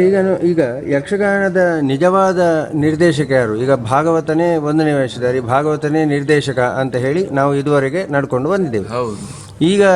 ಈಗಿನ ಸಂದರ್ಭಗಳನ್ನು ನೋಡುವಾಗ ಅದನ್ನು ಹೇಳಲಿಕ್ಕೆ ಸ್ವಲ್ಪ ಕಷ್ಟ ಆಗ್ತದೆ. ಆ ಕಾಲದಲ್ಲಿ ಹೌದು, ಅದೇ ಆವಾಗಲೇ ಹೇಳಿದಾಗೆ ಉಪ್ಪೂರಂಥ, ಕಪ್ಪೆಗೆರೆಯವರಂಥ ಹಿಂದಿನ ಎಲ್ಲ ದೊಡ್ಡ ಭಾಗವತರು ಇಡೀ ರಂಗಸ್ಥಳದ ಹೊಣೆಗಾರಿಕೆ ಇರ್ತಿತ್ತು. ಉಪ್ಪೂರು ಭಾಗವತರು ಒಂದು ಮಾತು ಹೇಳ್ತಿತ್ತು, ನೀವು ನಿಮ್ಮ ಒಂದು ಪಾತ್ರ ಆಗಿದ್ರೆ ಭಾಗವತ ಎಲ್ಲ ಪಾತ್ರ ಆಗಿರಬೇಕು ಅಂತ. ಕರೆಕ್ಟ್. ಅವರು ದುಃಖದ ಪದ್ಯ ಕಣ್ಣೀರು ಬರ್ತಿತ್ತು, ರೋಷದ ಪದ್ಯದಲ್ಲಿ ಔಡ್ಗಚ್ಚುವಷ್ಟು ಪರಿಣಾಮ ಬೀರ್ತಿತ್ತು. ಹೀಗೆ ಎಲ್ಲ ರಸಗಳಲ್ಲಿಯೂ ಅವರು ತಮ್ಮ ಹಾಡಿನ ಮೂಲಕವೇ ನಮ್ಮ ಪಾತ್ರ ನಿರ್ದೇಶನ ಮಾಡ್ತಿದ್ರು. ಆಗ ನಮ್ಮ ಪಾತ್ರ ಹುಟ್ಟುತ್ತಿತ್ತು. ಕರೆಕ್ಟ್. ಆ ಅರ್ಥದಲ್ಲಿ ಅಂದರೆ ಇಡೀ ರಂಗಸ್ಥಳ, ಈಗ ಉದಾಹರಣೆಗೆ ಹಂದಿಯವರು ಯಜಮಾನರಾಗಿದ್ದರು, ರಂಗಸ್ಥಳ ಜವಾಬ್ದಾರಿ ಆಗ ಉಪ್ಪೂರದ್ದಾಗಿತ್ತು. ಕರೆಕ್ಟ್. ಅವರೇನು ಇದಕ್ಕೆ ಇಂಟರ್ಫಿಯರ್ ಆಗ್ತಿರ್ಲಿಲ್ಲ. ಇಲ್ಲ, ಮೇಳದ ವ್ಯವಹಾರಕ್ಕಿಲ್ಲ. ಆಗ ರಂಗಸ್ಥಳದಲ್ಲಿ ಸಣ್ಣ ತಪ್ಪು ಮಾಡಿದ್ರು ಸಹಿಸೋದಿಲ್ವಾಗಿತ್ತು. ಅವ್ರು ಹೇಗೆ ಅಂದರೆ, ನಾಳೆ ಲಿಸ್ಟ್ನಲ್ಲಿ ನಿನ್ನೆ ಮಾಡಿದ ತಪ್ಪನ್ನು ಆಯಾ ಕಲಾವಿದನಿಗೆ ಸೂಚನೆ ಬರೆದು ಬಿಟ್ಬಿಡ್ತಿದ್ರು. ಆಗಬಾರ್ದು. ಇವತ್ತು ಗಂಭೀರವಾದ ಏನಾದ್ರು ಬಂದರೆ ಕೂಡಲೇ ಚೀಟಿ ಕಳಿಸ್ತಿದ್ರು ಚೌಕಿಗೆ, ಇದು ಯಾಕೆ ಹಿಂಗಾಯಿತು. ರಂಗಸ್ಥಳ ಅಷ್ಟು ಟಿಪ್ಪಣಿ ಮಾಡ್ಕೊಡ್ತಿದ್ರು, ಬೇಕಾದ್ದು ಬಂದರೆ, ಬೇಡದಿದ್ದು ಬಂದರೆ. ಬೇಕಾದ್ದು ಬಂದರೆ ನೋಡು ಇದು ಒಳ್ಳೆಯದು ಬಂತು, ಇದ್ರ ಕಾದಿಟ್ಟು ಅಂದರೆ ಇಡೀ ರಂಗಸ್ಥಳ ಜವಾಬ್ದಾರಿ ಅಂದರೆ ಹಾಗೆ. ಈಗ ಏನಾಗಿದೆ ಯಾಕಂದರೆ ಕಲಾವಿದರು ಹಿರಿಯವರು, ಭಾಗವತರು ಕಿರಿಯರು ಆದ್ರಿಂದಲೂ ಇರ್ಬೋದು, ನನಗೆ ಅಷ್ಟೆಲ್ಲ ಹೇಳಲಿಕ್ಕೆ ಗೊತ್ತಾಗೋದಿಲ್ಲ. ಈಗ ಅವ್ರು ಕುಣಿಸಿದಾಗ ಕಲಾವಿದ ಕುಣಿಯೋದು, ಕಲಾವಿದ ಹೇಳ್ದಂಗೆ ಅವರು ಹಾಡು ಹೇಳೋದು, ಈ ವಿಷಯದಲ್ಲಿ ನನಗೆ ಅರ್ಥ ಆಗದಿದ್ದ ವಿಷಯ. ಕರೆಕ್ಟ್. ಯಾಕೆಂದರೆ ಸತ್ಯ ಹೇಳಿದ್ರು ಕಷ್ಟ, ಸುಳ್ಳು ಹೇಳಿದ್ರು ಕಷ್ಟ. ಸುಳ್ಳು ಹೇಳಿದ್ರೆ ಸುಳ್ಳು ಹೇಳಿದರೆ ನಮಗೆ ಕಷ್ಟ, ಸತ್ಯ ಹೇಳಿದರೆ ಬೇರೆಯವ್ರಿಗೆ ಕಷ್ಟ, ಬೇರೆಯವ್ರಿಗೆ ಹೌದು ನೋವು. ಆದ್ದರಿಂದ ಈಗೇನು ಈಗ ನಿರ್ದೇಶನ ತೀರಾ ಅನಿವಾರ್ಯತೆ. ಕರೆಕ್ಟ್. ಆಗಿಂದ ಶೆಂಬೇಗೌಡರಿಂದ, ಕೆರ್ಮನೆ ಶೆಂಬೇಗೌಡರಿಂದ ಅದನ್ನು ಆ ಅವಶ್ಯಕತೆಯನ್ನು ಕಂಡುಕೊಂಡಿದ್ದಾರೆ, ಮಾಬ್ಲಾಡ್ರು ಕಂಡುಕೊಂಡಿದ್ದಾರೆ. ಒಂದು ನಿರ್ದೇಶನಕ್ಕೆ ಒಳಪಟ್ಟರೆ ಇದ್ರ 100 ಪಟ್ಟು ಪರಿಣಾಮ ಮಾಡ್ಬೋದು ಅಂತ ಮಾಬ್ಲಾಡ್ರು ಹೇಳ್ತಿದ್ರು. ಈಗ ಶಿವಾನಂದ ಅತ್ಯಂತ ಸಮರ್ಥವಾದ ನಿರ್ದೇಶಕರಾಗಿ ಈಗ ನಾವೆಲ್ಲ ಅವ್ರ ಮಾರ್ಗದರ್ಶನದಲ್ಲಿ ತುಂಬ ಸಂತೋಷದಿಂದ ಈ ರಂಗದಲ್ಲಿ ಇದ್ದೇವೆ. ಒಂದು ಪಾತ್ರ, ಆ ರಂಗದ ಧರ್ಮ ಎಲ್ಲವನ್ನು ಅರ್ಥ ಮಾಡಿಕೊಂಡು ನಿರ್ದೇಶಿಸುವ ವಿಷಯದಲ್ಲಿ ತುಂಬ ಸಫಲ ಆಗಿದೆ. ಈಗ ಈ ಕೆರ್ಮನೆ ಮೇಳ ಶಿಸ್ತು, ಉಳಿದ ಮೇಳ ಶಿಸ್ತು ಎಲ್ಲದೂ ಅವ್ರದ್ದಾದ ಮೇಳ ಶಿಸ್ತದೆ, ಅದನ್ನು ಆಕ್ಷೇಪಿಸಲಿಕ್ಕಲ್ಲ. ಈ ಶಿಸ್ತು ಹೆಚ್ಚು ಅಂದರೆ ಒಂದು ಗೌರವಾನ್ವಿತ ಪ್ರೇಕ್ಷಕರಿಗೆ ಹೆಚ್ಚು ಹಿತ ಆಗ್ತದೆ. ಹೌದು, ಕರೆಕ್ಟ್. ಒಂದು ಭಾವನೆ ಅಂದರೆ ಯಕ್ಷಗಾನವಾಗಿ ಪ್ರೇಕ್ಷಕರನ್ನು ಮುಟ್ತದೆ ಅಂತ. ಈ ಕಾಲಕ್ಕೆ ಏನು ಹೇಳಿದ್ರೆ ರಾತ್ರಿ ಬೆಳಗುವರೆಗೆ ಎಳೆಯುವುದು ಅಸಹನೆ ಮೀರಿಸ್ತದೆ. ಕರೆಕ್ಟ್. ಮತ್ತು ಆ ರುಚಿಗೆಡ್ತದೆ. ಈ ಸಮಯ ಮಿತಿಯನ್ನು ಒಪ್ಪಿಕೊಂಡು ಆ ಸಮಯ ಮಿತಿಯಲ್ಲಿ ಇಡೀ ಕಥೆಯನ್ನು, ಪಾತ್ರವನ್ನು ಕೊಡುವುದಕ್ಕೆ ಬೇಕಾದ ನಿರ್ದೇಶನ ಇದ್ದರೆ ಅದು ನಾವು ಪಾತ್ರ ಮಾಡಿದವರಿಗೂ ಸಂತೋಷ ಆಗ್ತದೆ, ಪ್ರೇಕ್ಷಕರಿಗೂ ಮುಟ್ತದೆ. ಅದಲ್ಲ ಪ್ರೇಕ್ಷಕರ ಸಂತೋಷವಲ್ಲ ನಮ್ಮ ಸಫಲತೆ. ಕರೆಕ್ಟ್. ಸರ್, ಈಗ ನಿಮ್ಮ ಒಂದು ಅನುಭವದಲ್ಲಿ ಇಂದಿನಿಂದ ಸುಮಾರು ಒಂದು 20-30 ವರ್ಷಗಳಲ್ಲಿ ಯಕ್ಷಗಾನ ಕ್ಷೇತ್ರದಲ್ಲಿ ಯಾವುದೆಲ್ಲ ಬದಲಾವಣೆಗಳು ಅಥವಾ ಮಾರ್ಪಾಡುಗಳು ಅಥವಾ ಸುಧಾರಣೆಗಳನ್ನು ನೀವು ಕಂಡಿದ್ದೀರಿ? ಅಂದರೆ ಅದು ನಾಟ್ಯದಲ್ಲಾಗಿರ್ಬೋದು, ಭಾಗವತಿಕೆಯಲ್ಲೇ ಆಗಿರ್ಬೋದು, ಅಥವಾ ಏನು ಅಭಿವ್ಯಕ್ತಿಯಲ್ಲಿ ಆಗಿರಬಹುದು. ನಿಮ್ಮ ಒಂದು ಅನಿಸಿಕೆ ಏನು? ಹೇಗೆ ಬದಲಾವಣೆ ಆಗಿದೆ, ಅಥವಾ ಸುಧಾರಣೆ ಆಗಿದೆಯೋ, ಅಥವಾ ಮಾರ್ಪಾಟಾಗಿದೆಯೋ, ಹಿಂದಿಗಿಂತ ಒಳ್ಳೆಯದಾಗಿದೆಯೋ, ಹಿಂದಿಗಿಂತ ಕೆಟ್ಟದಾಗಿದೆಯೋ? ಈ ಒಂದು ಇದರ ಬಗ್ಗೆ ನಿಮ್ಮ ಅಭಿಪ್ರಾಯ ಏನು? ಹೇಳೋದು ಕಷ್ಟ. ಹಾಂ. ಯಾಕೆ ಈಗ ಆಟ ಮಾಡೋದು ಜನ ನೋಡಬೇಕು ಅಂತ, ಜನ ಒಪ್ಕೊಂಡ ಮೇಲೆ ನಾವು ಹೇಳಲಿಕ್ಕೆ ಏನುಂಟು ಅಂತ ಒಂದು ವಿಭಾಗದಲ್ಲಿ. ಈಗ ಒಂದು ಹಿಂದೊಬ್ಬರು ಒಳ್ಳೆ ಕಲಾವಿದರು ಹೇಳ್ತಿದ್ರು, ಹಿಂದಿನ ಕಲಾವಿದರು ತಮ್ಮ ಮಟ್ಟಕ್ಕೆ ಪ್ರೇಕ್ಷಕರನ್ನು ಎತ್ತುಕೊಳ್ತಿದ್ರು ಅಂತ. ಕರೆಕ್ಟ್. ಈಗಿನ ಸ್ವರೂಪದಲ್ಲಿ ಪ್ರೇಕ್ಷಕರ ಬಯಕೆಯ ಮಟ್ಟಕ್ಕೆ ಕಲಾವಿದರು ಇಳಿಯುವುದಕ್ಕೆ ಒಂದು ಉತ್ಸುಕರಾಗಿದ್ದಾರೆ. ಕರೆಕ್ಟ್. ಆ ಸ್ವರೂಪದಲ್ಲಿ ಮುಂದುವರಿತಾ ಇದೆ ಅಂತ. ಈಗ ಉದಾಹರಣೆಗಾಗಿ ಈಗ ಮೇಘಾವಳಿಯ ಕಂಡಾಗಲೇ ಇದು ಕೆರ್ಮನೆ ಮೇಳದಲ್ಲಿ ಕಾರ್ತವೀರನ ಹೌದು, ಅದು ಅದನ್ನು ಆ ಪ್ರಸಂಗದ ಆ ಸನ್ನಿವೇಶಕ್ಕೆ ಮಾತ್ರ ಬಳಸೋದು. ಆ ಅಭಿನಯ ನೋಡಬೇಕು ಅಂತಾದರೆ ಆ ಪ್ರಸಂಗವನ್ನೇ ಆಡಿಸ್ಬೇಕು. ಕರೆಕ್ಟ್. ಈಗ ಬೇರೆ ನೀಲಗಗನ ಇದೆಲ್ಲವ, ಇದು ಉಳಿದ ಮೇಳದಲ್ಲಿ ಆ ಪದ್ಯ ಎಲ್ಲ ಬಳಸೋದು ನಾವಡ್ರ ಪ್ರಸಿದ್ಧಿಯ. ಈಗ ಅನೇಕ ಪಾತ್ರಕ್ಕೆ ಅನೇಕ ಸನ್ನಿವೇಶದಲ್ಲಿ ಬಳಸಿಬಿಡ್ತಾರೆ, ಪ್ರೇಕ್ಷಕರು ಚಪ್ಪಾಳೆ ತರ್ತಾರೆ. ಈಗ ನಾವು ಸುಧಾರಣೆ ಹೇಳಬೇಕೋ ಎಂತ ಹೇಳಬೇಕು ನಂಗೂ ಗೊತ್ತಾಗೋದಿಲ್ಲ. ಈಗ ಅದರ ಪದ್ಧತಿ ಶಿಸ್ತು ಇಲ್ಲದೆ, ಈಗ ಅದಕ್ಕೆ ನನಗನ್ಸೋದೇನು ಅಂತ ಕೇಳಿದ್ರೆ, ಕೆಲವೇ ಬ್ರಹ್ಮಾಸ್ತ್ರ ಇದೆ. ಒಂದು ಅತಿಯಾಗಿ ಚಾಲ್ ಕುಣಿಯೋದು ಅದರಷ್ಟು ಪ್ರೇಕ್ಷಕರನ್ನ ಆಕರ್ಷಿಸ್ತದೆ. ಅದರೊಳಗೆ ಪಾತ್ರ ಇರ್ತದೆಯೋ ಎಂಬ ಅನುಮಾನ ಬರ್ತದೆ. ಕರೆಕ್ಟ್. ನಾವು ಪಾತ್ರಕ್ಕಾಗಿ, ಪಾತ್ರ ಪೋಷಣೆಗಾಗಿ ನೃತ್ಯ, ಮಾತು, ಅಭಿನಯ ಬಳಸಬೇಕಾದ್ದು. ನೃತ್ಯಕ್ಕೆ ನೆಪವಾಗಿ ಒಂದು ಪಾತ್ರ ಇಟ್ಟುಕೊಂಡ್ರೆ ಹೌದು, ಈಗ ಹಾಗೆ ಆಗಿದೆ. ನೃತ್ಯಕ್ಕೆ ನೆನಪವಾಗಿ ಒಂದು ಪಾತ್ರವನ್ನು ಇಟ್ಟುಕೊಳ್ಳುವ ಹಾಗೆ ಅನೇಕ ಸಂಗತಿಗಳು ಕಾಣ್ತಾ ಇದೆ. ನಾ ಯಾರನ್ನು ಆಕ್ಷೇಪ ಮಾಡ್ಲಿಕ್ಕೆ ಏನು ಮಾಡ್ತಾ ಇಲ್ಲ. ಇಲ್ಲಿ ಪ್ರೇಕ್ಷಕರ ಪ್ರಜ್ಞೆಯ ಅವಶ್ಯಕತೆಯೂ ಇರಬಹುದು, ಉಂಟು. ಹೌದು ಹೌದು. ನಾವು ಹೀಗೆ ಮಾಡಬೇಕು ಎಂಬ ನಮ್ಮ ಬದ್ಧತೆಯ ನಿರ್ಧಾರದ ಬಲವೂ ಅವಶ್ಯಕತೆ ಬೇಕು. ಹೌದು ಹೌದು, ಎರಡೂ ಬೇಕು. ಇದಕ್ಕೆ ನನಗೆ ಏನು ಹೇಳಬೇಕು ಅಂತ ಗೊತ್ತಾಗೋದಿಲ್ಲ. ಈ ವೇಷಭೂಷಣದಲ್ಲಿ, ಹಿಮ್ಮೇಳದಲ್ಲಿ ಎಲ್ಲ ಏನಾದರೂ ಬದಲಾವಣೆ? ಹಿಮ್ಮೇಳ ಅನೇಕ ಸಾರಿ ಏನಾಗ್ತಿತ್ತು ಕೇಳಿದ್ರೆ ಸ್ಪಷ್ಟತೆ ಕೊರತೆ ಇರ್ತಿತ್ತು ಹಿಂದೆ. ಹಾಂ ಹಾಂ, ಅಂದರೆ ಉಚ್ಚಾರದ ಸ್ಪಷ್ಟತೆ, ಸಾಹಿತ್ಯದ ಸ್ಪಷ್ಟತೆ, ಮೈಕದ ಸುಧಾರಣೆ ಇಲ್ಲದೆ ಇದ್ದದ್ದು ಎಂಥದ್ದು ಅಂತೂ ಈಗಿನಷ್ಟು ಸ್ಪಷ್ಟತೆ ಆಗಿರಲಿಲ್ಲ. ಕರೆಕ್ಟ್. ಈಗಿನ ಭಾಗವತರು ತುಂಬ ಸ್ಪಷ್ಟವಾಗಿ ಆಡ್ತಾರೆ. ಅನೇಕ ಸಾರಿ ಏನು ಅಂತ ಕೇಳಿದ್ರೆ ನಾವು ಅದಕ್ಕೆ ಅರ್ಥ ಹೇಳುವ ಅವಶ್ಯಕತೆ ಇರೋದಿಲ್ಲ. ಸರಿಯಾಗಿ ಅಭಿನಯ ಮಾಡಿದರೆ ಆ ಸಮಯ ಉಳಿಸಬಹುದು. ಹೌದು, ಕರೆಕ್ಟ್. ಅಂತ ಸ್ಪಷ್ಟತೆಗಳು ಬೆಳೆದಿದೆ. ವೇಷಭೂಷಣ ಆವಾಗಿನಕ್ಕಿಂತ ತುಂಬ ಶಿಸ್ತು. ಯಾಕೆ ಶಿಸ್ತಿನ ಅನಿವಾರ್ಯತೆ ಅಂದರೆ ಆಗಿನ ಬೆಳಕಿನ ಪ್ರಾಬಲ್ಯ ಎಷ್ಟಿರಲಿಲ್ಲವಾಗಿತ್ತು, ವೈವಿಧ್ಯ ಎಷ್ಟಿರಲಿಲ್ಲವಾಗಿತ್ತು. ಈಗ ಇದೆಲ್ಲ ಸುಧಾರಣೆ ಆಗುವಾಗ ಏನು ಹೆಚ್ಚು ಕಡಿಮೆ ಆದರೂ ಅದು ಕಾಣ್ತದೆ. ಹೌದು ಹೌದು. ಅದರಲ್ಲೂ ಯಕ್ಷಗಾನೀಯವಾಗಿ ವೇಷಭೂಷಣ ಸುಧಾರಣೆ ಎಲ್ಲ ಆಗಿದೆ, ತುಂಬ ಆಗಿದೆ.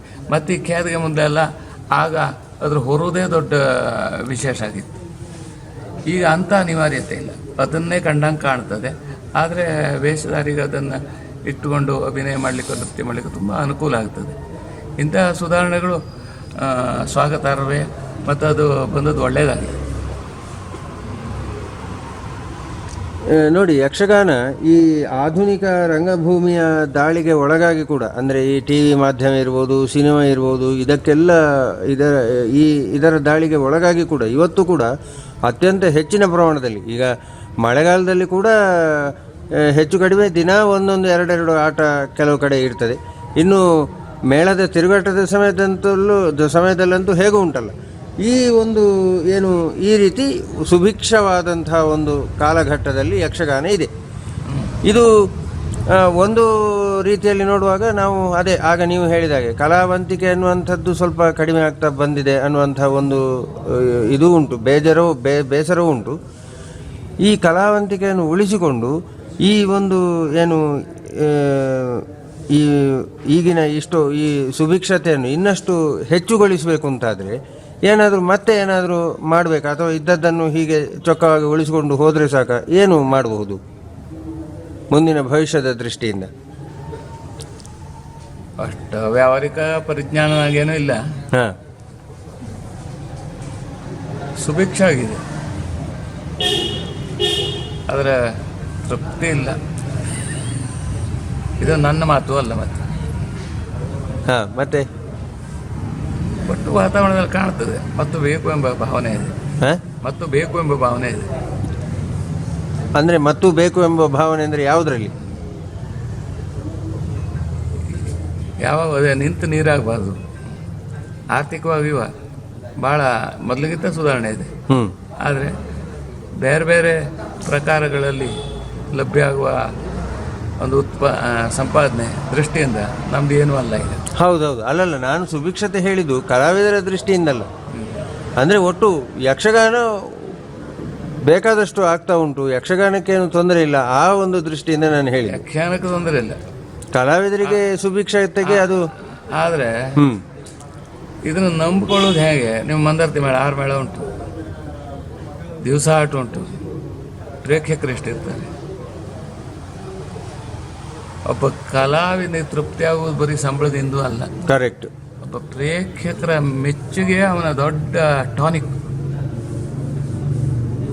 ಈಗ ಆಟ ಸಂಖ್ಯೆ ವಿಪುಲ ಆಗಿದೆ, ಆದರೆ ಪ್ರೇಕ್ಷಕರ ಸಂಖ್ಯೆ ಹೌದು ಅದು ಕಡಿಮೆ ಆಗಿದೆ.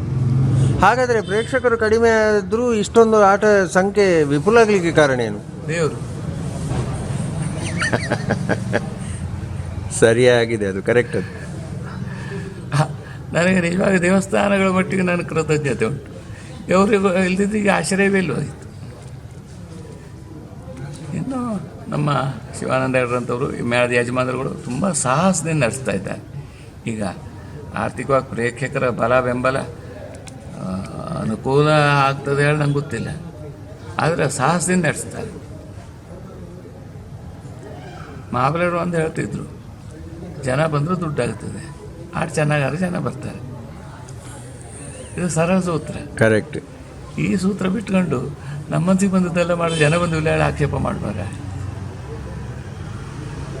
ಅದು ಆ ಕಾಲಕ್ಕೆ ಸ್ವಲ್ಪ ಸತ್ಯ. ಆದರೆ ಈಗ ಪ್ರೇಕ್ಷಕರ ಬಯಕೆ ವಿಚಿತ್ರ ಆಗಿದೆ.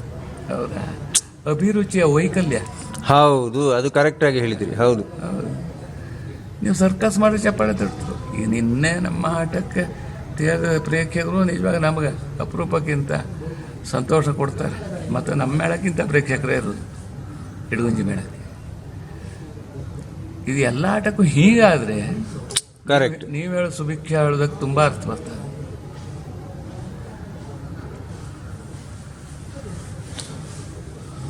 ಈಗ ನೋಡಿ, ಯಕ್ಷಗಾನವನ್ನು ಕೇವಲ ಹೊಟ್ಟೆಪಾಡಿಗಾಗಿ, ಅಂದರೆ ಇದನ್ನೇ ಒಂದು ಮುಖ್ಯ ಉದ್ಯೋಗವಾಗಿ ಏನು ಪರಿಗಣನೆ ಮಾಡಿ ಆಯ್ಕೆ ಮಾಡಿ ಬರುವಂಥ ಯುವಕರಿಗೆ ನಿಮ್ಮ ಸಲಹೆ ಏನು? ಅಂದರೆ ಯಾವ ಒಂದು ಮನೋಧರ್ಮದಿಂದ ಅವರು ಯಕ್ಷಗಾನಕ್ಕೆ ಪ್ರವೇಶ ಮಾಡಿದರೆ ಅವರಿಗೂ ಒಳ್ಳೆಯದಾಗಬೇಕು, ಯಕ್ಷಗಾನಕ್ಕೂ ಒಳ್ಳೆಯದಾಗಬೇಕು?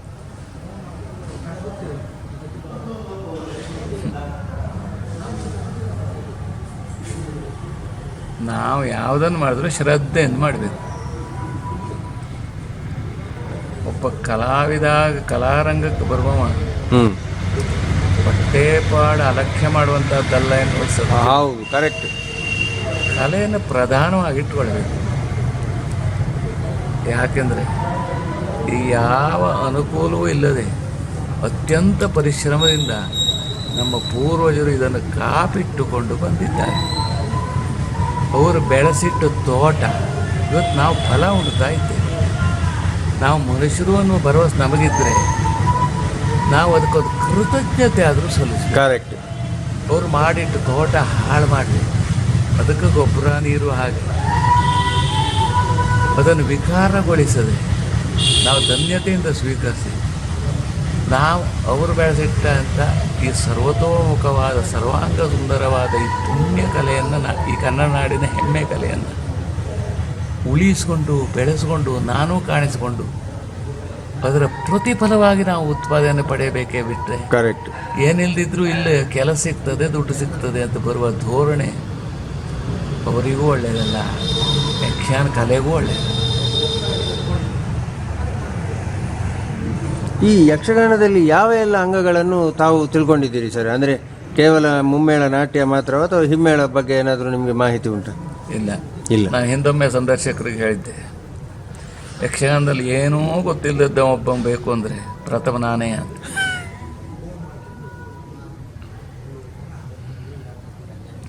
ಈಗ ನೋಡಿ ಸರ್, ಈ ನನಗೆ ಸರಿಯಾಗದಿದ್ರು ಗೊತ್ತಾಗ್ತದೆ, ಸರಿ ಹೇಗೆ ಅಂತ ಹೇಳಲಿಕ್ಕೆ ನನಗೆ ಆಗೋದಿಲ್ಲ. ಕರೆಕ್ಟ್. ಅಂದರೆ ನಾನು ಪರಾವಲಂಬಿ ಕಲಾವಿದ, ಹೆಮ್ಮೆದರ ಒದಗಿದ್ರೆ ಸಹ ಕಲಾವಿದರು ಸಹಕರಿಸಿದರೆ ನನ್ನ ಪಾತ್ರ ಪುಷ್ಟಿ ಆಗ್ತದೆ. ಸ್ವತಂತ್ರವಾಗಿ ನಾನು ಅದರಲ್ಲೇ ನುಗ್ಗಿ ಏನೋ ಮಾಡ್ಕೊಳ್ಳಿಕ್ಕೆ ನಂಗೆ ಆಗೋದಿಲ್ಲ. ಈಗ ನೋಡಿ ಸರ್, ಈ ಪುರಾಣೇತರ ಪ್ರಸಂಗಗಳು ಅಂದರೆ ಈ ಸಾಮಾಜಿಕ ಅಥವಾ ಐತಿಹಾಸಿಕ, ಕಾಲ್ಪನಿಕ ಈ ಪ್ರಸಂಗಗಳು ಯಕ್ಷಗಾನಕ್ಕೆ ಪೂರಕವೇ ಅಥವಾ ಮಾರಕವೇ? ಒಂದು ನಮ್ಮ ಈ ಆಹಾರ್ಯ ವೇಷಭೂಷಣ ಅದು ನಮಗೆ ಐತಿಹಾಸಿಕಕ್ಕೋ ಕಾಲ್ಪನಿಕ ಅಂದರೆ ಸಾಮಾನ್ಯ ನಮಗೆ ಸಾಮಾಜಿಕದ ಕಲ್ಪನೆಗಳು ಬಂದು ಹೋಗ್ತದೆ. ಕರೆಕ್ಟ್. ಅಂಥ ಕಲ್ಪನೆ ಬರುವ ಕಥೆಗೂ ಆ ಪಾತ್ರಗಳಿಗೆ ಪುಷ್ಟಿ ನೀಡ್ತದೆ ಅಂತ ನನಗನ್ನಿಸೋದಿಲ್ಲ. ಅದು ಮತ್ತು ತೀರಾ ಒಂದು ವೈಭವೀಕೃತ ಒಂದು ವೇಷಭೂಷಣಗಳು, ಹೌದು, ಅದು ನಮ್ಮ ಕಲ್ಪನೆಯ ನಾವು ಕೇಳಿದ ತಿಳಿದ ಎಲ್ಲ ವ್ಯಕ್ತಿ ಶಕ್ತಿಗಳಿಂದ ಆಚೆಗೆ ಉಂಟು. ಹೌದು, ಅತೀತವಾಗಿ ಉಂಟು. ಅದನ್ನು ಪ್ರತಿಬಿಂಬಿಸುವುದಕ್ಕೆ ಈ ವೇಷಭೂಷಣಗಳು ಪೂರಕ ಆಗ್ತದೆ. ಅದನ್ನು ಈ ಗಾಂಧೀಜಿಗೆ ನೀವು ಪೋಡಿಯೋ ಕಿರೀಟ ಕೊಟ್ಕೊಂಡ್ಬಂದ್ರೆ ಎಂತಾಗ್ತದೆ? ಕರೆಕ್ಟ್. ಒಳ್ಳೆ ಕಥೆ ಅಲ್ವಾ? ಒಳ್ಳೆ ಕಥೆ. ಮತ್ತೆ ಬಗ್ಗೆ ಆಕ್ಷೇಪ ಇಲ್ಲ. ಈ ಮದುವೆ ಮನೆ ಊಟಕ್ಕೆ ಏನು ಕಜ್ಜಾಯ ಮಾಡ್ತಾರೋ ಅದೇ ಮಾಡಬೇಕು, ಈ ಬಾಡೂಟಕ್ಕೆ ಏನು ಮಾಡ್ತಾರೋ ಅದನ್ನೇ ಮಾಡಬೇಕು. ಯಾವುದೋ ಹಾಳು ಅನ್ನೋದು ನನ್ನದಲ್ಲ. ಆದರೆ ಹೇಗೆ ಚಿನ್ನದಿಂದ ಆಭರಣ ಮಾತ್ರ ಚೆಂದ ಕಾಣ್ತದೆಯೋ ಈ ಕುಟಾರೆ ಪಿಕಾಸು ಗುದ್ಲಿ ಮಾಡಲಿಕ್ಕೆ ಆಗೋದಿಲ್ಲ. ಕರೆಕ್ಟ್. ಹಾಗೆ ಆಗ್ತದೆ. ಪೌರಾಣಿಕ ಕಥೆಯೇ ಇದಕ್ಕೆ ಹೆಚ್ಚು ಚೆಂದ. ಮತ್ತು ನಮ್ಮ ಪೌರಾಣಿಕ ಕಥೆಗಳಲ್ಲಂತೂ ಸಾರ್ವಕಾಲಿಕ ಸತ್ಯಗಳು 1000 ಇದೆ.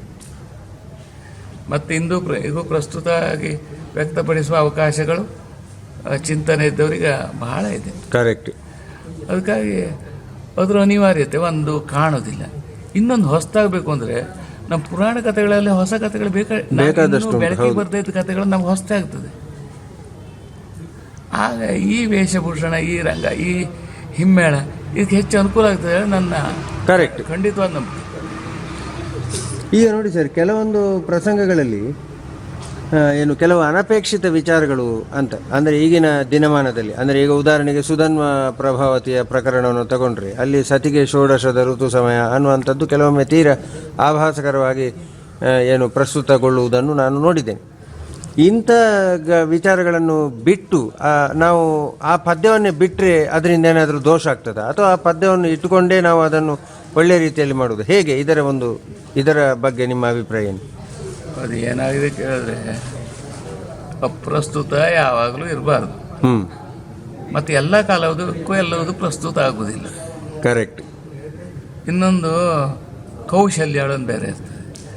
ಅದನ್ನು ಪ್ರಸ್ತುತ ಮಾಡುವ ಕೌಶಲ್ಯದ ಕಲಾವಿದನಿಗೆ ಅದರಿಂದ ಇಲ್ಲಿವರೆಗೆ ಎಂತ ಕನಿಸ್ಲಿಲ್ಲ ಅಂದರೆ ಆಗಿನವರ ಕೌಶಲ್ಯ ಹಾಗಿತ್ತು. ಕರೆಕ್ಟ್. ಈಗೇನಾಗಿದೆ, ಈಗಿನ ಧೋರಣೆಗಳು ಮ್ಯಾಚ್ ಆಗೋದಿಲ್ಲ. ಇಷ್ಟೇ ಅಲ್ವಾ? ಅದನ್ನು ಬಿಡ್ತೇವೆ, ಇದನ್ನು ಬಿಡ್ತೇವೆ ಅಂದರೆ ಅದನ್ನು ಇಟ್ಕೊಳ್ತೇವೆ, ಇದನ್ನು ಇಟ್ಕೊಳ್ತೇವೆ ಅನ್ನೋದಕ್ಕಿಂತ ಬೇಕಾದ ಯಾವುದೊಳಗೆ ಆಯ್ಕೆ ಮಾಡಿ ಇಟ್ಕೊಳ್ಳೋದು ಹೆಚ್ಚು ಸೂಕ್ತ. ಕರೆಕ್ಟ್. ಪಾತ್ರಕ್ಕೂ ಪ್ರೇಕ್ಷಕರಿಗೂ ನ್ಯಾಯ.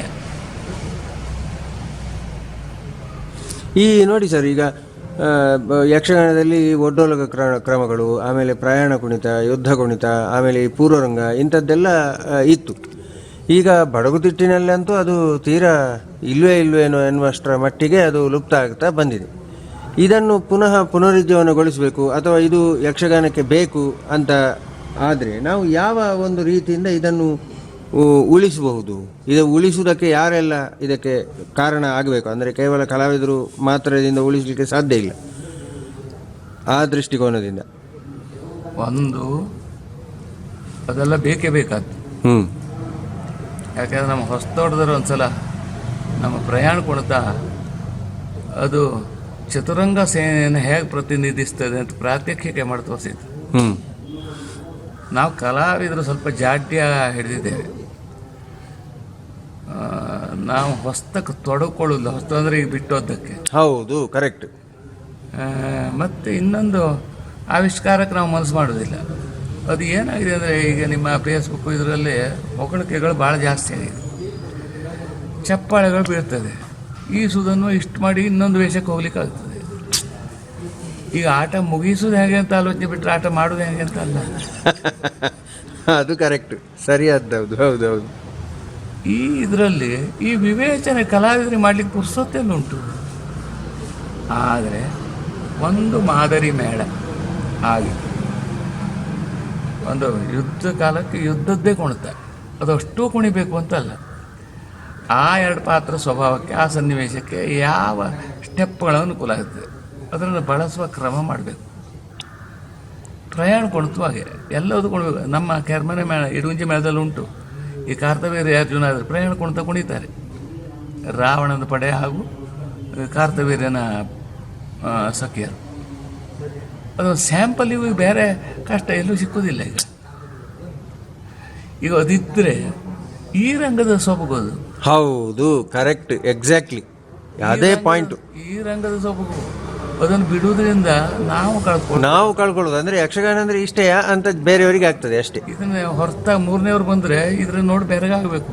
ಕರೆಕ್ಟ್. ಆ ಬೆರಗನ್ನು ನಾವು ಉಳಿಸ್ಕೊಳ್ಬೇಕು. ಈಗ ಒಮ್ಮೆ ತೆರೆ ಒಟ್ಟೋಲ್ಗ ಮಾಡೋ ಅಥವಾ ಪ್ರಯಾಣ ಕೊಡ್ತಾ ಕುಣಿಯೋ ಅಂದರೆ ಭಾಳ ಮನಸ್ಸಿದ್ದು ಒತ್ತಾಯ ಕೊಕ್ಕೊಂಡು ಅದು ಹೇಗೆ ಹೋಗ್ಕೊಂಡು ಬಂದ್ಬಿಡ್ತಾರೆ. ಇವತ್ತೊಂದು ತೆರೆ ಒಟ್ಟೋಲ್ಗಾಗ ಅಂದರೆ ತಯಾರಿ ಮಾಡ್ಕೊಂಡು ಅದನ್ನು ಆಕರ್ಷಕವಾಗಿ ಕೊಟ್ಟರೆ ಇನ್ನೊಂದು ದಿವಸ ಮತ್ತೊಬ್ಬ ಹೇಳ್ತಾನೆ ಇಲ್ಲೊಂದು ಅದೊಂದು ಮಾಡುವ. ಈ ಎಲ್ಲರ ಈ ಪ್ರೇಕ್ಷಕರು ಜಾಗೃತ ಆಗಬೇಕು. ಮೇಳದ ಯಜಮಾನರಿಗೆ ಅದು ಮುಟ್ಟಬೇಕು ಅಥವಾ ಮೇಳದ ಕಲಾವಿದರಿಗೆ ಮುಟ್ಟಬೇಕು. ಅದು ಇದನ್ನು ಬಯಸ್ತಾರೆ. ಕರೆಕ್ಟ್. ಇದು ಮದುವೆ ಆದ್ವಿನ ಮಳ್ಳು ಬಿಟ್ಟುವಿನ ಮದುವೆ ಆಗ. ಈ ಇವರು ಆಕರ್ಷಣೆ ಮಾಡಿದ್ವಿನ ಅವ್ರು ಬಯಸೋದಿಲ್ಲ, ಅವ್ರು ಬಯಸ್ದಿನ ಇವರು ಅದನ್ನು ಮಾಡುವುದಿಲ್ಲ. ಹೌದು, ಅದರಿಂದಾಗಿ ಅದು ಹಾಗೆ ಉಳಿದು ಬಿಟ್ಟಿದೆ. ಹೌದು, ಅದರ ಅವಶ್ಯಕತೆ ಇಲ್ಲ, ನಿರ್ಣಯಕ್ಕೆ ಬಂದುಬಿಟ್ಟಿದೆ. ಈಗ ನೋಡಿ ಸರ್, ಸಂಗೀತದ ಆಲಾಪನೆ, ಆಮೇಲೆ ಅತಿ ಲಂಬಿತ ಪದ ಅಂದರೆ ಉದ್ದ ಪದ, ಆಮೇಲೆ ಏನು ಹೇಳಿದ್ದನ್ನೇ ಪುನರಾವರ್ತನೆ ಮಾಡುವಂಥದ್ದು, ಇವೆಲ್ಲ ಯಕ್ಷಗಾನ ಬಯಲಾಟಕ್ಕೆ ಇದು ಅವಶ್ಯಕ ಉಂಟಾ? ಯಾವುದಕ್ಕೊಂದು ಮಿತಿ ಇರಬೇಕು. ಅಂದರೆ ಅತಿ ಯಾವುದಕ್ಕೂ ಚೆಂದ ಅಲ್ಲ. ಕರೆಕ್ಟ್. ಅದರ ಅವಶ್ಯಕತೆ, ಅದರ ಸೌಂದರ್ಯ, ಪ್ರೇಕ್ಷಕರ ಬಯಕೆ ಮತ್ತು ಭಾವಾನುಗುಣವಾದ ಈ ರಾಗ ಇತ್ಯಾದಿಗಳು ಅದು ಪೂರಕ ಆಗ್ತದೆ. ಆದರೆ ಅತಿ ಆದರೆ ಹೌದು, ಎಲ್ಲವೂ ಮಾರಕವೇ ಆಗುವುದು.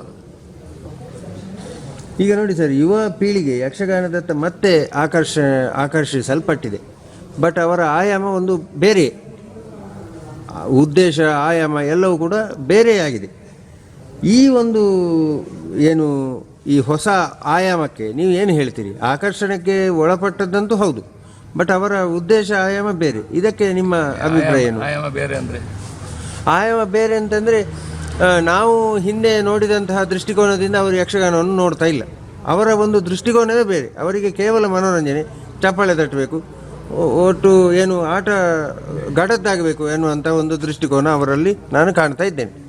ನಮ್ಮಲ್ಲೆಲ್ಲ ಆಟದ ಹಾಗೆ ಆದರೆ ಒಳ್ಳೆಯದು ಅನ್ನುವಂಥ ಒಂದು ದೃಷ್ಟಿಕೋನ ಇತ್ತು. ಈ ಒಂದು ಇದಕ್ಕೆ ಏನು ಹೇಳ್ತೀರಿ? ಈಗ ಪ್ರೇಕ್ಷಕರ ಸಂಖ್ಯೆ ಹೆಚ್ಚಿದೆ, ಹಾಗೆ ನೋಡಿದರೆ ಯುವ ಪೀಳಿಗೆಯವರು ಬೇಕಾದಷ್ಟು ಜನ ಬರ್ತಾರೆ, ಹಾಗೆಂತ ಆಯಾಮ ಬೇರೆ. ಇದಕ್ಕೆ ಏನು ಹೇಳ್ತೀರಿ ನೀವು? ಅಲ್ಲಲ್ಲ, ಅವರ ಆಕರ್ಷಣೆಯನ್ನು ನಾವು ಅಲ್ಲಗಳೆಯಬಾರದು. ಯಾಕಂದರೆ ಪ್ರೇಕ್ಷಕರ ಬಲ ಇಲ್ದಿದ್ರೆ ಯಾವ ಕಲೆಗೂ ಬಲವೂ ಇಲ್ಲ. ಕರೆಕ್ಟ್. ಆದರೆ ಅವರ ಆಕರ್ಷಣೆಯನ್ನು ನಾವು ಮನರಂಜನೆ ಕೊಡುವುದರ ಮೂಲಕ ಮಾತ್ರ ಅಲ್ಲ, ಮನರಂಜನೆಯಲ್ಲಿ ಏನಿದೆ ಹೇಳಿ ತೋರಿಸ್ಕೊಡುವುದರ ಮೂಲಕ ಉಳಿಸ್ಕೊಳ್ಬೇಕಾದ ಹೊಣೆಗಾರಿಕೆ ಕಲಾವಿದರಿಗೆ ಇರ್ತದೆ. ನಮ್ಮ ಗುರುಗಳು ರಾಮಚಂದ್ರಾಪುರ ಮಠದ ಶ್ರೀಗಳು ಒಮ್ಮೆ ಹೇಳಿದರು, ಕಲೆ ಯಾಕಿರುವುದೊಂದೇ ಕಲಾವಿದರು ಮರ್ತೋಗಿದೆಯಾ? ಯಾಕೆಂದರೆ ಕಲೆ ಕೇವಲ ಮನರಂಜನೆಗೆ ಇರುವುದಲ್ಲ, ಅದಕ್ಕೆ ಬೇರೆ ಬಲವಾದ ಉದ್ದೇಶ ಇತ್ತು. ಆ ಮಾತು ಕೇಳಿದರೆ ಕಲಾವಿದರಿಗೆ ಆಕರ್ಷಣೆ ಎಷ್ಟು ಮುಖ್ಯವೋ, ತಾವು ವಹಿಸಿದ ಪಾತ್ರ ಮೂಲಕ ಕತೆ ಮೂಲಕ ಏನೋ ಸಂದೇಶ ಕೊಡೋದು ಅಷ್ಟೇ ಮುಖ್ಯ ಆಗುತ್ತೆ. ಕರೆಕ್ಟ್. ಅದರನ್ನು ಅಷ್ಟೇ ಆಕರ್ಷಣೀಯವಾಗಿ ಕೊಡುವ ಚಿಂತನೆ ನಡೀಬೇಕಾಗ್ತದೆ. ಬಿಟ್ಟರೆ ಈ ಕಾಲಕ್ಕೆ ಬೇಕಾಗಿ ಹೇಗೆ ಪದ್ಯಗಳ ಉಚ್ಚಾರದಲ್ಲಿ ಸ್ಪಷ್ಟತೆಯ ಸುಧಾರಣೆ ಬೆಳೀತಾವೆ, ಅರ್ಥದಲ್ಲಿ ವಿಶ್ಲೇಷಣೆ ಮತ್ತು ಒಂದು ಮನಸ್ಸಿಗೆ ಮುಟ್ಟುವ ರೀತಿಗಳು ಬೆಳೆಯುತ್ತವೆ. ಇದನ್ನು ಅಷ್ಟೇ ಆಕರ್ಷಣೀಯವಾಗಿ ಕೊಡಬೇಕಾದ ಒಂದು ಕಲಾವಿದನ ಕರ್ತವ್ಯ. ಬಿಟ್ಟರೆ ಯಕ್ಷಗಾನ ಯೋಗ್ಯತೆ ಅದು ಪ್ರೇಕ್ಷಕರ ಆಕರ್ಷಣೆ ಮಾಡುತ್ತಿದ್ದರೆ ಅದ್ರ ಯೋಗ್ಯತೆ ಇಷ್ಟೇ ಅಲ್ಲ ಅನ್ನೋದು ಅವ್ರಿಗೆ ಮನವರಿಕೆ ಮಾಡುವ ರೀತಿಯಲ್ಲಿ ಚಿಂತನೆ ನಡೆದು ಒಳ್ಳೆಯದು ಅಂತ ಅನ್ನಿಸ್ತದೆ. ಸರ್, ಈ ಯಕ್ಷಗಾನಕ್ಕೆ ಈಗ ನಮ್ಮ ಕಡೆಯೆಲ್ಲ ಅಂದರೆ ನಾವು ಕಟೀಲು ಸ್ಥಳದವ ನಾನು, ಅಲ್ಲೆಲ್ಲ ಹೇಗೆ ಅಂತಂದರೆ ಹರಕೆ ಬಯಲಾಟ ಆಗುವಾಗ ಬ್ಯಾಂಡು ವಾದ್ಯ ಮತ್ತು ಏನು ಸುಡುಮದ್ದು ಇಂಥ, ಆಮೇಲೆ ವಿಪರೀತ ಹೂವಿನ ಅಲಂಕಾರ, ಇಂಥ ಆಡಂಬರ ಜಾಸ್ತಿ. ಅದು ಹಾಗೆ ಅಲ್ಲಿಂದ ಈ ಕಡೆಗೂ ಬಂದಿದೆ. ಈ ಕಡೆಗೂ ಅಂದರೆ ನಮ್ಮ ಕುಂದಾಪುರ ಕಡೆ ಈ ಮಂದರ್ತಿ ಮೇಳದ ಆಟಗಳಲ್ಲೂ ಕೂಡ ನಾನು ಕೆಲವೊಂದು ಕಡೆ ನೋಡಿದ್ದೇನೆ. ಸದ್ಯ ಉತ್ತರ ಕನ್ನಡಕ್ಕೆ ಇನ್ನೂ ಬರಲಿಲ್ಲ ಅಂತ ನಾನು ಅಂದುಕೊಳ್ತೇನೆ, ನನಗೆ ಅದರ ಬಗ್ಗೆ ಹೆಚ್ಚು ಮಾಹಿತಿ ಇಲ್ಲ. ಆದರೆ ಈ ಯಕ್ಷಗಾನಕ್ಕೆ ಈ ಆಡಂಬರ ಅವಶ್ಯಕತೆ ಏನಿದೆ? ಇದು ಬೇಕಾ? ಇದು ಇಂಥ ಆಡಂಬರಗಳೆಲ್ಲ ಬೇಕಾ? ನನಗೂ ಗೊತ್ತಾಗಲಿಲ್ಲ. ಯಾಕೆಂದರೆ ನಾನು ಮಂದರ್ತಿ ಮೇಳದಲ್ಲಿದ್ದ, ನನಗೆ ಜೋಡಾಟ ಅಂದರೆ ನನಗೆ ರಜೆ ಕೊಡಿ ಆಗ್ತಿದ್ದೆ, ಹೇಳೋದೆಲ್ಲ ಕಡೆ ಇರ್ತಿದ್ದೆ. ಇನ್ನೊಂದು ಈ ದೇವಿ ಮಹಾತ್ಮೆ ಬ್ಯಾಂಡ್ ಒಳಗೊಂಡು ಇದು ಜೋಡಾಟ ತಮ್ಮ ಮಾಡ್ತಿದ್ದೆ. ಕರೆಕ್ಟ್. ಅಂದರೆ ಅಲ್ಲಿ ಕರ್ಕರೆ ಗೌಜುಗಳ ಅನುಭವ ಹೆಚ್ಚಾಗ್ತಿತ್ತು. ಬಿಟ್ಟರೆ ಕಲೆಯಾಗಲಿ ರಸಾಸ್ವಾದನೆ ಆಗಲಿ ಎಲ್ಲುಂಟು ಅಂತ ನನ್ನಂಥ ಕಡಿಮೆ ಬುದ್ಧಿ ಇದ್ದವನಿಗೆ ಅರ್ಥ ಆಗೋದಿಲ್ಲ. ಹಾಗಾಗಿ ಅದರ ಅವಶ್ಯಕತೆ ಏನುಂಟು ಅಂತ ಕೇಳಿದ್ರೆ ಅಲ್ಲಿ ಅವಶ್ಯಕತೆ ಇರೋದು ಯಕ್ಷಗಾನಕ್ಕೆ ಏನೂ ಇಲ್ಲ.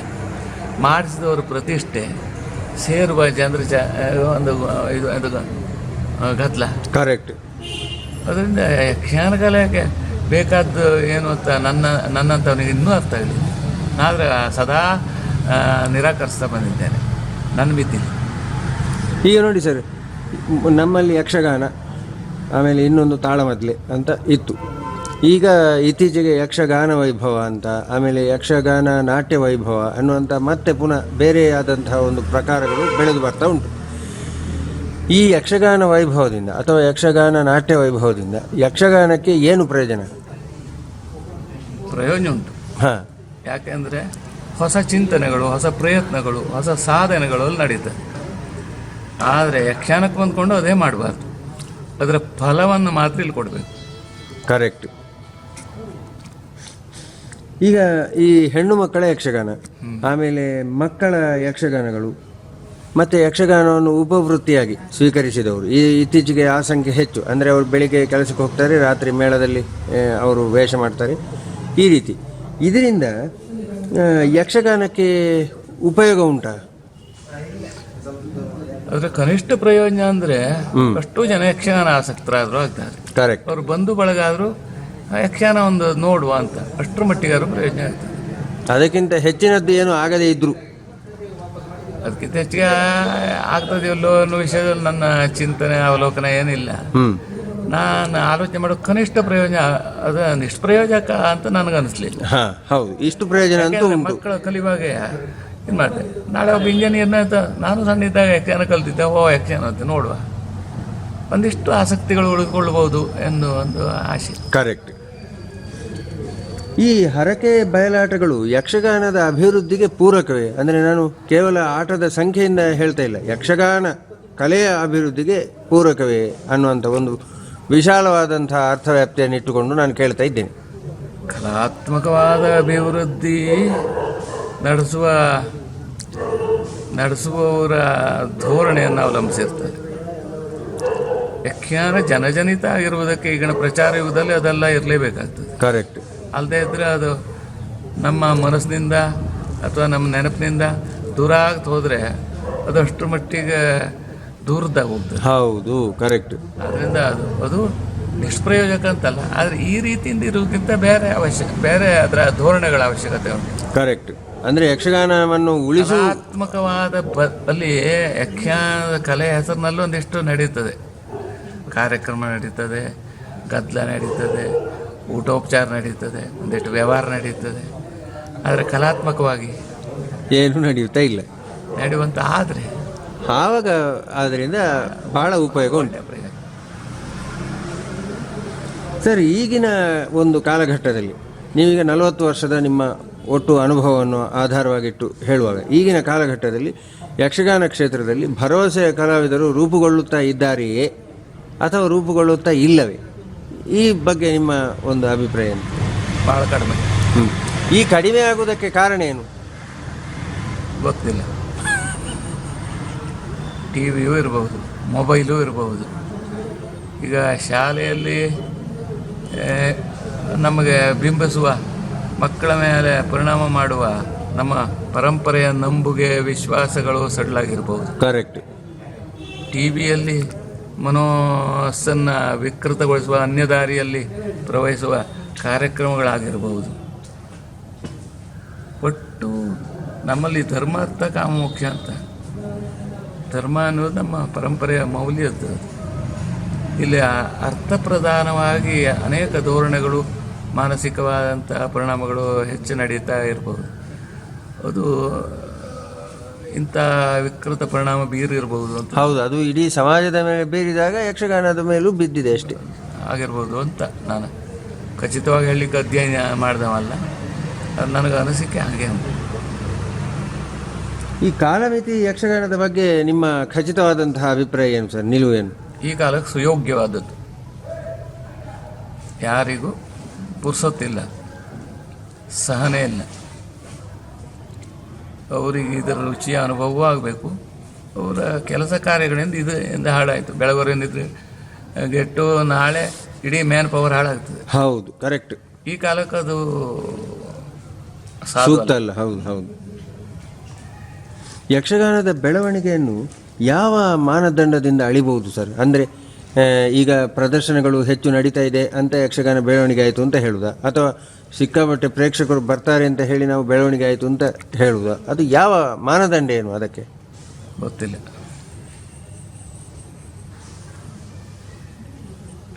ಯಾಕೆಂದರೆ ನಾ ಕೆಲವು ಸ್ಪರ್ಧೆ ಕಾರ್ಯಕ್ರಮಗಳಿಗೂ ಹೋಗಿದ್ದೆ.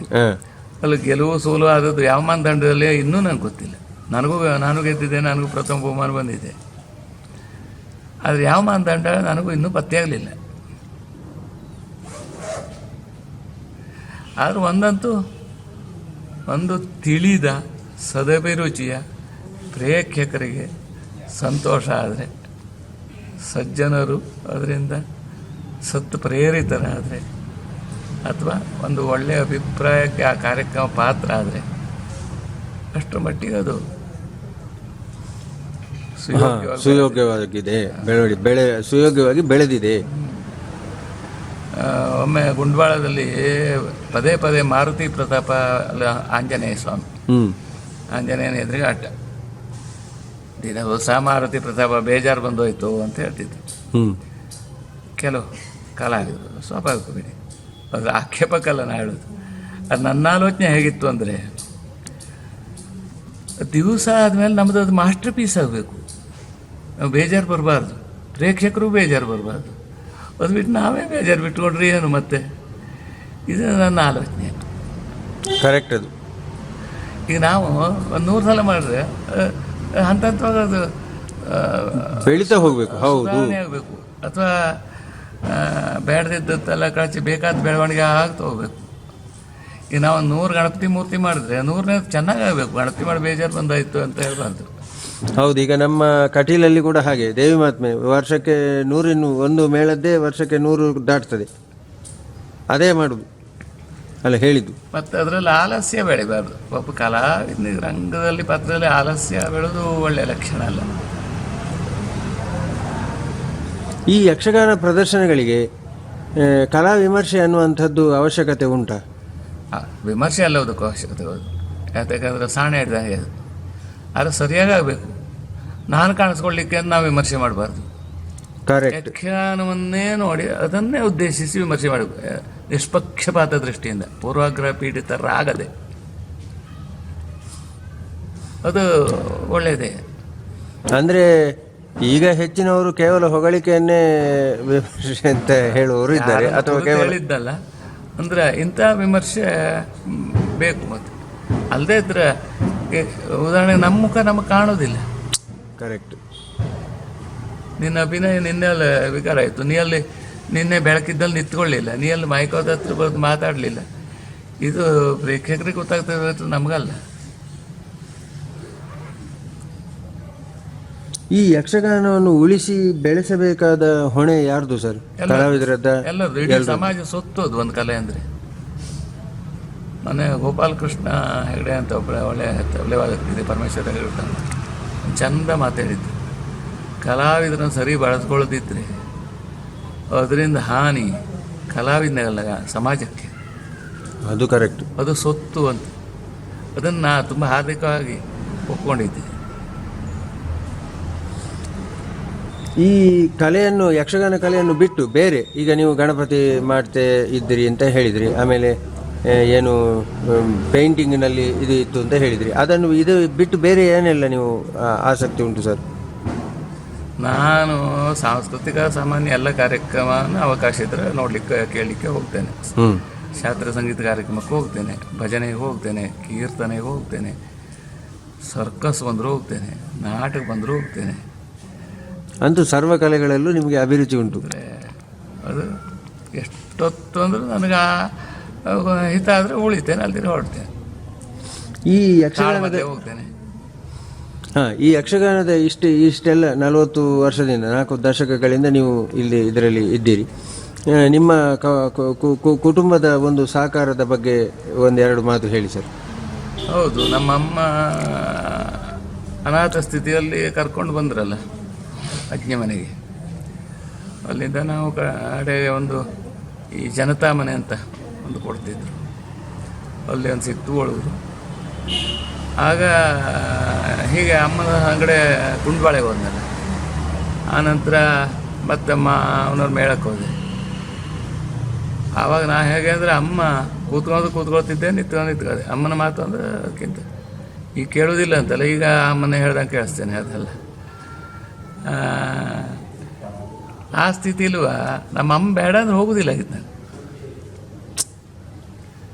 ಆದರೆ ನನ್ನ ಅಮ್ಮನಿಗೆ ನನ್ನ ಮೇಲೆ ಅಷ್ಟು ವಿಶ್ವಾಸ ಇತ್ತು, ಅಂದರೆ ಇವೆಲ್ಲೋದ್ರು ಹಾಳಾಗಲ್ಲ ಆರ. ಕರೆಕ್ಟ್. ಅದಕ್ಕಾಗಿ ಅಮ್ಮ ಕಳಿಸೋದು ನನಗೆ ಭಾಳ ದೊಡ್ಡ ವಿಷಯ. ಭಾಳ ದೊಡ್ಡ ವಿಷಯ ಅಂದರೆ ನನ್ನ ಅಮ್ಮನ ತಂದೆ ಅಜ್ಜ ಅವರು ಏನು ಮಾಡ್ರು ಬೇಡ, ಹಾಳಾಗಿ ಹೋಗ್ತಾವಳೆ ಕಟ್ಟಳೆ ಮಾಡಿದ್ದು.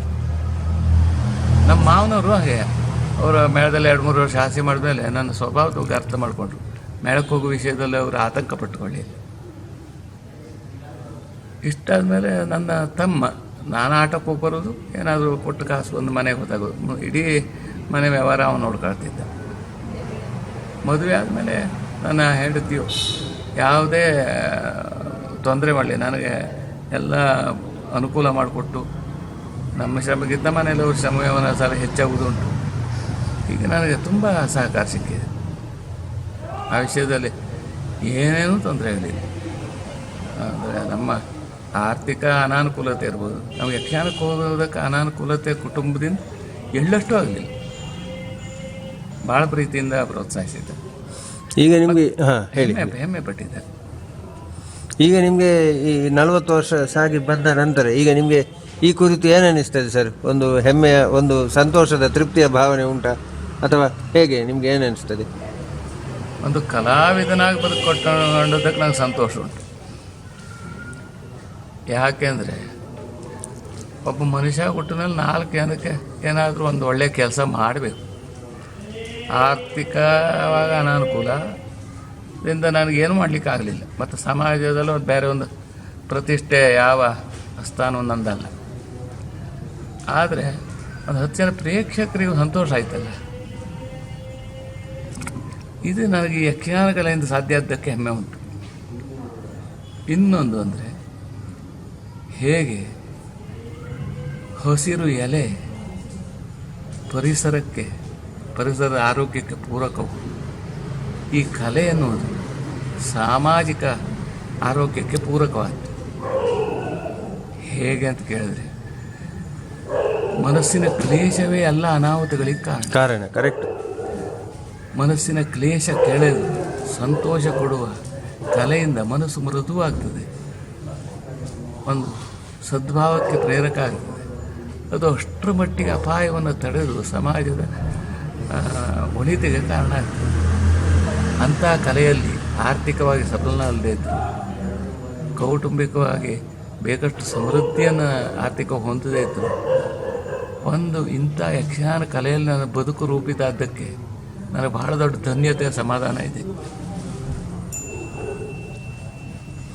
ಸರಿ, ಇಷ್ಟು ಹೊತ್ತು ಯಕ್ಷಗಾನದ ಬಗ್ಗೆ ಅನೇಕ ವಿಚಾರಗಳನ್ನು ಬಹಳ ಸಹೃದಯತೆಯಿಂದ, ಬಹಳ ನೇರವಾಗಿ ತಮಗೆ ನಿಮ್ಮ ಅಭಿಪ್ರಾಯ, ನಿಮ್ಮ ಅನುಭವ, ನಿಮ್ಮ ಅನಿಸಿಕೆಯನ್ನು ಎಲ್ಲ ಚೆನ್ನಾಗಿ ನೀವು ನೇರವಾಗಿ ಹಂಚಿಕೊಂಡಿದ್ದೀರಿ. ಯಕ್ಷಗಾನ ಕಲಾಭಿಮಾನಿಗಳು ಎಲ್ಲರ ಪರವಾಗಿ ನಿಮಗೆ ಅನಂತ ಧನ್ಯವಾದಗಳು ಸರ್. ನಮಸ್ಕಾರಗಳು.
ಅವನಲ್ಲಿರುವಂತಹ ವಿಶಿಷ್ಟವಾದ ತಪಶಕ್ತಿ ಎನ್ನುವುದು ರಾಮಭಕ್ತಿ ಎನ್ನುವುದು ರಸರೂಪದಲ್ಲಿ ಹರಿದಿದೆಯೋ ಎನ್ನುವ ಹಾಗೆ ಈ ಪರಿಸರದಲ್ಲಿ ಎಂತಹ ಬದಲಾವಣೆಯನ್ನು ಕಾಣ್ತಾ ಇದ್ದೇವೆ.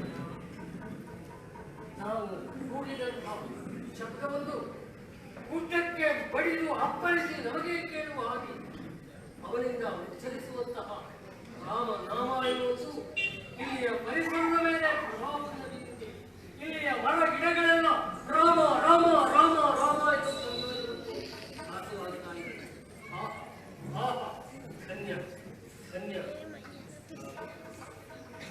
ಹೌದು, ಈಗ ಇವರನ್ನು ಇಲ್ಲಿಂದ ಕರೆದುಕೊಂಡು ಹೋಗುವ ಬಗೆ ಹೋಗಿ ಎಬ್ಬಿಸಲೇ ಎಬ್ಬಿಸಿದ ನನ್ನನ್ನು ಬಿಟ್ಟಾರೋ ತಪೋಭಂಗದಿಂದ ಕ್ರುದ್ಧವಾಗಿ ನನ್ನನ್ನು ಮುಗಿಸಿದ ಅಂತಾದ್ರೆ ನನ್ನ ಕಾರ್ಯವೂ ಭಂಗ, ನನ್ನ ತಪಸ್ಸೂ ಭಂಗ, ದೇವರ ಕೆಲಸವೂ ಕೆಟ್ಟು ಹೋದಾಗ ಇದು ಸರಿಯಾದ ಉಪಾಯ. ಯಾವ ರಾಮಧ್ಯಾನದಲ್ಲಿ ಆತ ಆಸಕ್ತರಾಗಿ ಹೊರಟಿದ್ದಾನೋ ಆ ರಾಮಧ್ಯಾನದ ಮೂಲಕವಾಗಿ ಇವನನ್ನು ಎಚ್ಚರಿಸಿ लोकाभिरामं रणरङ्गवीरं राजीवनेत्रं रघुवंशनाथं लोकाभिरामं रणरङ्गवीरं राजीवनेत्रं रघुवंशनाथं कारुण्यरूपं करुणाकरं कारुण्यरूपं करुणाकरं श्रीरामचन्द्रं शरणं प्रपद्ये श्रीरामचन्द्रं शरणं प्रपद्ये श्रीरामचन्द्रं शरणं प्रपद्ये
ಬಹಿರಂಗಕ್ಕೆ ಅಭಿಮುಖನಾಗ್ತಾ ಇದ್ದೇನೆ.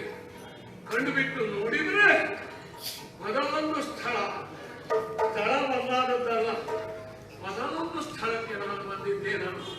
ಹೇಗೆ ಸಾಧ್ಯ?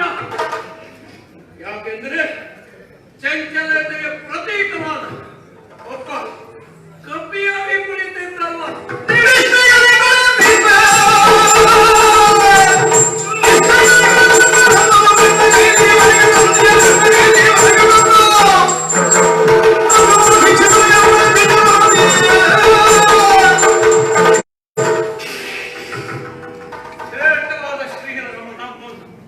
ನಿಷ್ಠೆಯಿಂದ ಭಜಿಸುತ್ತಿದ್ದಂತ ನನ್ನ ತಪಸ್ಸನ್ನು ಪವಿತ್ರವಾದ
ವಚನ ಮಾಡ್ತೇನೆ.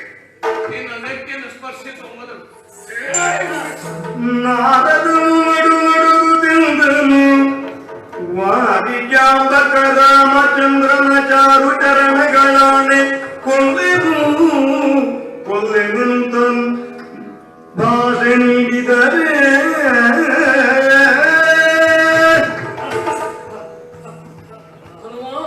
ನಾನೇ ಶ್ರೀರಾಮನ ಪಾದದಾಡಿಯಾಗಿ ನನ್ನನ್ನು ಕೊಲ್ಲುವುದಿಲ್ಲ ಅಂತ ಭರವಸೆ ಕೊಡ್ತೇನೆ.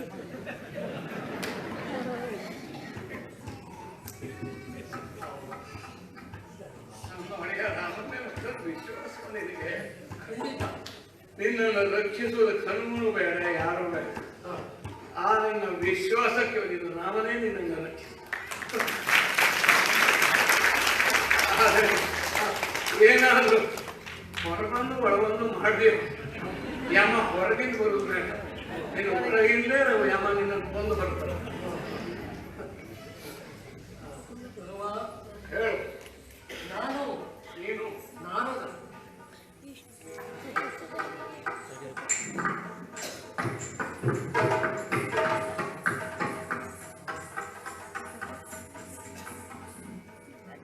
ನೋಡ್ಲಿಕ್ಕಲ್ಲ ಅದೇನು?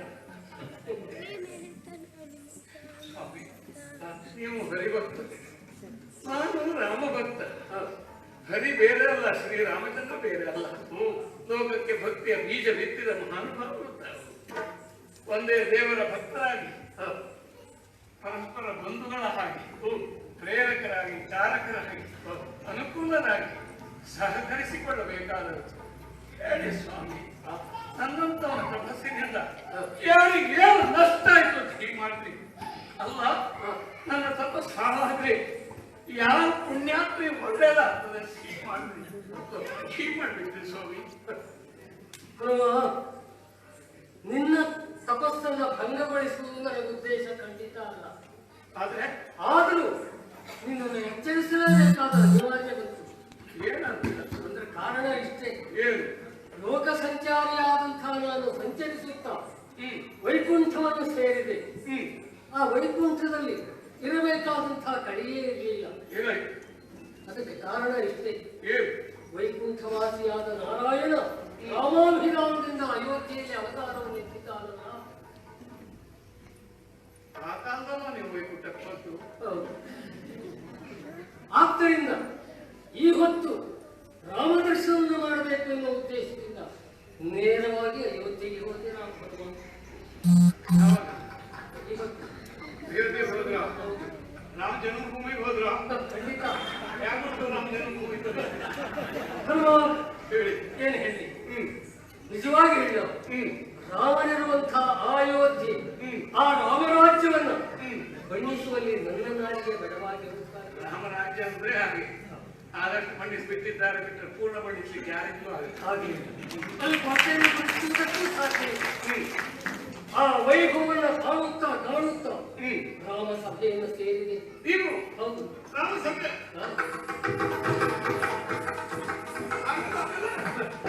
ಉನ್ನತವಾದಂತಹ ಆಸನದಲ್ಲಿ ಪ್ರಭು ಶ್ರೀರಾಮಚಂದ್ರ ವಂದಿಸಿದಂತಹ ಆ ವೈಭವದ ದರ್ಶನವನ್ನು ಕಂಡೆ. ಮಂಗಳಮೂರ್ತಿ ಪ್ರಭು ಶ್ರೀರಾಮಚಂದ್ರ ನನ್ನ ಈ ಕಣ್ಣುಗಳಿಂದ ನೋಡಿದ ಪುಣ್ಯಾತ್ಮರೇನು.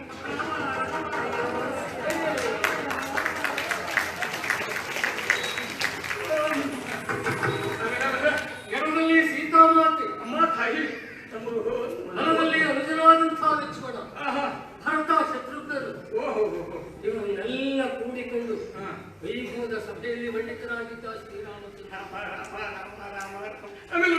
ಅಂತಹ ವೈಭವದ ಸಭೆಯನ್ನು ಕಂಡು ನನ್ನ ಕಣ್ಣು ಪಾವನವಾಯಿತು ಅಂತ ಯೋಚಿಸುವಾಗಲೇ ಏನೋ ಒಂದು ಕೊರತೆ ಕಂಡು. ಎಲ್ಲಿ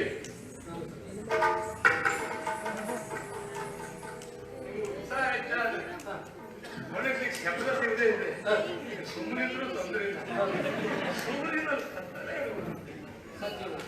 ಸಚ್ಚಿದಾನಂದ ಘನ ಸ್ವರೂಪನಾದಂತಹ ರಾಮನ ಸಾನ್ನಿಧ್ಯದಲ್ಲಿ ಒಂದು ಕೊರತೆಯನ್ನು ಇರುವುದಕ್ಕೆ ಸ್ವಾಮಿ ಇದನ್ನು ನೀವು ಹೇಳಬೇಕು ಅಂತ ಹೇಳಿದ್ರೆ ಮಾಹಿತಿ ನನಗೆ ಅನುಮಾನ ಹುಟ್ಟಿದ್ದ ಆ ಮರುಗಳಿಗೆ ನಾನು ರಾಮನನ್ನೇ ಪ್ರಶ್ನೆ ಮಾಡಿದೆ. ಸ್ವಾಮಿ ಹೇಳಿ, ಇದಕ್ಕೆ ರಾಮನಿಂದ ಉತ್ತರ ಬಂದ್ರೆ ಹೇಳಿ. ಯಾಕೆಂದ್ರೆ ಈ ಮಾತನ್ನು ಇನ್ನೊಂದು ಬಾರಿ ನಾನು ಕೇಳ್ತೇನೆ. ಜಗತ್ತಿನಲ್ಲಿ ಈ ವಾಕ್ಯ ಮತ್ತೆ ಹುಟ್ಟಬಾರದು. ನನ್ನನ್ನೇ ನಾನು ಕೊರತೆಯನ್ನು ನೀಗಿಸಬೇಕೇ ವಿನಃ ಈ ವಾಕ್ಯ ಬಂದ್ರೆ ಮತ್ತೆ ಕೇಳುವುದಕ್ಕೆ ಸಾಧ್ಯ ಅಲ್ವಾ? ಪ್ರಭು ರಾಮಚಂದ್ರ ನನ್ನ ಪ್ರಶ್ನೆಯನ್ನು ಕೇಳಿ ಉತ್ತರಿಸಿದ ಹೇಗೆ ಗೊತ್ತುಂಟು? ಹೇಗೆ? ನಾರದ, ನೀನು ಊಹಿಸಿದ್ದು ತಪ್ಪಲ್ಲ. ಇಲ್ಲಿ ಕೊರತೆ ಇರುವುದು ಸತ್ಯ. ಅದು ಯಾವ ಕೊರತೆ? ಹೌದು, ನನ್ನ ಸೇವಕನಾದಂತಹ ನನ್ನ ಬಂಟನಾದಂತಹ ಹನುಮ ಇಲ್ಲಿ ಇಲ್ಲವಲ್ಲ, ಅದೇ ಕೊರತೆ.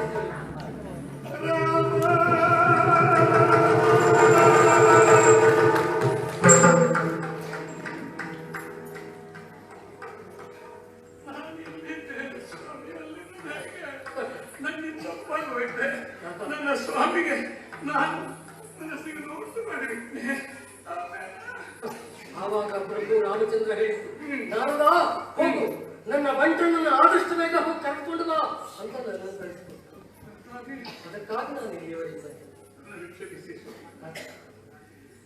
ನನ್ನ ದೀರ್ಘಕಾಲದ ತಪಸ್ಸಿನ ಫಲವನ್ನ ನನ್ನ ಸ್ವಾಮಿಯ ಅಪ್ಪಣೆಯ ಮೇರೆಗೆ ನನ್ನ ಕೈಗೆ ಸೇರಿಸುವುದಕ್ಕೆ ಬಂದವರು ಹಿರಿಯತೆ ಅಪಚಾರ ಮಾಡಿದ್ದೆ. ದಯವಿಟ್ಟು ಕ್ಷಮೆ. ನೀವು ಏನೂ ಇಲ್ಲ, ನೀವು ದೊಡ್ಡವರು. ಆದರೆ ರಾಮ ಭಕ್ತರು, ರಾಮ ಸಂಸ್ಕೃತಿ ಬೆಳೆದವರು ಕಾರಣಕ್ಕೆ ತ್ಯಾಗ ಮಾಡಲೇಬೇಕು.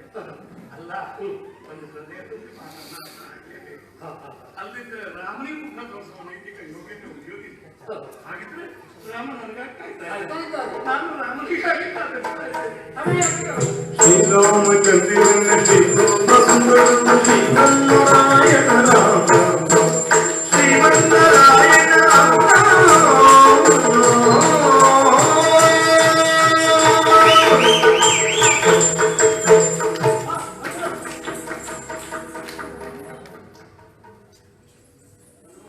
ಬಂದದ್ದು ಯಾಕೋ ಈ ಸ್ಥಳದಿಂದ ನಾನು ಆಕರ್ಷಿತನಾಗ್ತಾ ಇದ್ದೇನೆ. ಲೋಹವನ್ನು ಚುಂಬಕದಿಂದ ಆಕರ್ಷಿತವಾದ ಹಾಗೆ ಈ ಸ್ಥಳದಿಂದ ನಾನು ಸೆಳೆಯಲ್ಪಡ್ತಾ ಇದ್ದೇನೆ. ನನಗೆ ಆಶ್ಚರ್ಯ ಆದದ್ದು, ರಾಮನಲ್ಲದೆ ರಾಮ ಭಕ್ತರಲ್ಲದೆ ಹನುಮನನ್ನು ಆಕರ್ಷಿಸುವುದು ಬೇರೊಂದು ಉಂಟೆ. ಹಾಗಿದ್ರೆ ಈ ಸ್ಥಳದಿಂದ ನನ್ನ ವೇಗ ಕುಂಠಿತವಾಗುವುದಕ್ಕೆ, ನನಗೊಂದು ಈ ಸ್ಥಳದ ಆಕರ್ಷಣೆ ಉಂಟಾಗುವುದಕ್ಕೆ ಏನು ಇರಬಹುದು ಕಾರಣ? ನಂದನವನಕ್ಕಿಂತ ಮಿಗಿಲಾಗಿ ತೋರುವುದು, ನಂದನವನಕ್ಕಿಂತ ಮಿಗಿಲಾಗಿ ತೋರುವುದು ಅಂತವಾಗಿಯೂ ಅವರೇ ಜೀವನ ಅಂತವಾಗಿಯೂ ಅವರೇ.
ನಾನು ಕಣ್ಣು ಬಿಟ್ಟು ನೋಡ್ತಾ ಇದ್ದೇನೆ. ನಮ್ಮ ಜಾತಿಯವರು ನೋಡ್ದಷ್ಟು ಬೇರೆ ಜಾತಿಯವರು ನೋಡುದು ಅದರಲ್ಲಿ ನನ್ನದ್ದು ದೇವಲೋಕದ ಮಾತಾಡುದು ಮನೆಯೆಲ್ಲ ನೋಡುದು. ಆದ್ರೆ ಎಂದು ಇಂಥ ವನ ನೋಡಲಿಲ್ಲ, ಎಂದು ನೋಡಿಲ್ಲ ಈ ವನದ ವಿಸ್ತಾರ. ಹೌದು, ಯಾಕೆ ಹೇಳ್ತೇನೆ, ಇಲ್ಲಿ ಎಷ್ಟು ಬಳ್ಳಿ ಉಂಟು, ಎಷ್ಟು ಗಿಡ ಉಂಟು, ಎಷ್ಟು ಮರ ಉಂಟು, ಎಷ್ಟು ಹೂ ಉಂಟು, ಎಷ್ಟು ಮಿಡಿ ಉಂಟು, ಎಷ್ಟು ಕಾಯಿ ಉಂಟು, ಎಷ್ಟು ಹುಣ್ಣುಂಟು, ಯಾವ್ಯಾವ ಥರದ್ದುಂಟು. ಇದೊಂದು ನನ್ನ ಮುಖ್ಯ ಗಮನ ಅಲ್ಲ. ರಾಮನ ಅನುಗ್ರಹಕ್ಕೆ ಪೂರ್ಣ ಪಾತ್ರನಾಗಿ ರಾಮನ ಶಿವ್ಯಾಲಿಂಗದ ಆನಂದಾನುಭೂತಿ ಪಡೆದ ನನ್ನ ತೊಗೇಂದ್ರಿಯ ಇಲ್ಲಿ ಬೀಸುವ ತಂಗಾಂಗೆ ಆನಂದ ಭರಿತವಾಗ್ತದೆ ಅಂತಾದ್ರೆ ಇದೇನು ವಿಶೇಷ ಅದು. ಈ ಮರಸಂಖ್ಯೆ ವೃಕ್ಷಕ್ಕೆ ಬಹಳ ಇರಬಹುದು, ಆದ್ರೆ ಈ ವಾತಾವರಣ ಹೋಗ್ಬೇಕು. ಆದ್ರೆ ಇನ್ನೊಂದು ನೋಡಿ, ರಾಮನಾಮದ ಉಚ್ಚಾರದಿಂದ ಪವಿತ್ರವಾದ ಈ ನಂಬಿಕೆಗೂ ನಾನು ತೃಪ್ತಿಪಡಿಸ್ತೇನೆ. ಹೀಗೆ ಬನ್ನಿ, ಹೀಗೆ ಬನ್ನಿ ಎಂದು ತೂಗು ಬೀಸುವ ಗಾಳಿಗೆ ತೂಗಿ ಕೊನೆಯುವ ಡೊಂಗೆಗಳಲ್ಲಿರುವಂತಹ ಹಣ್ಣು ಹಂಪಲುಗಳು ನನ್ನನ್ನು ಆಕರ್ಷಿಸುತ್ತದೆ ಇರ್ತಾನೆ.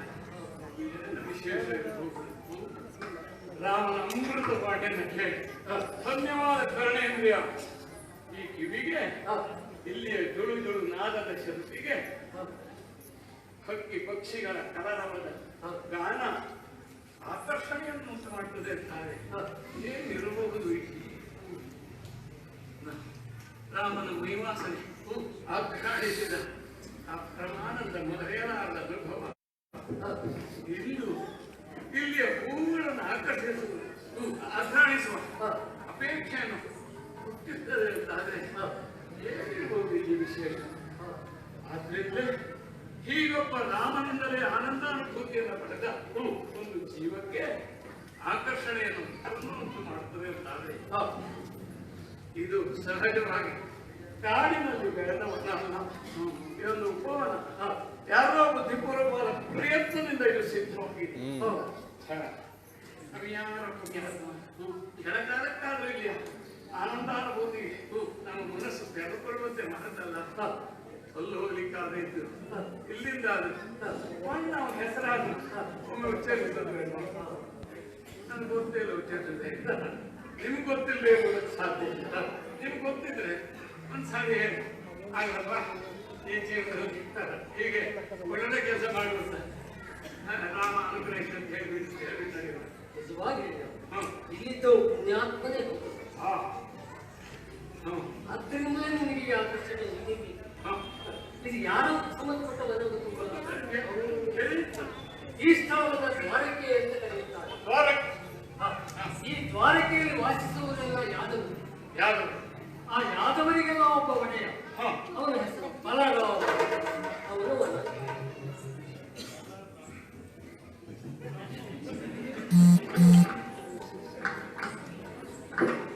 ದ್ವಾರಕೆಯ ಸೀಮೆ ಯಾದವ ಪ್ರಜೆಗಳು ಒಡೆಯ ನಿರ್ಮಿಸಿದ ಅವನಿಗೆ ಹೆಸರು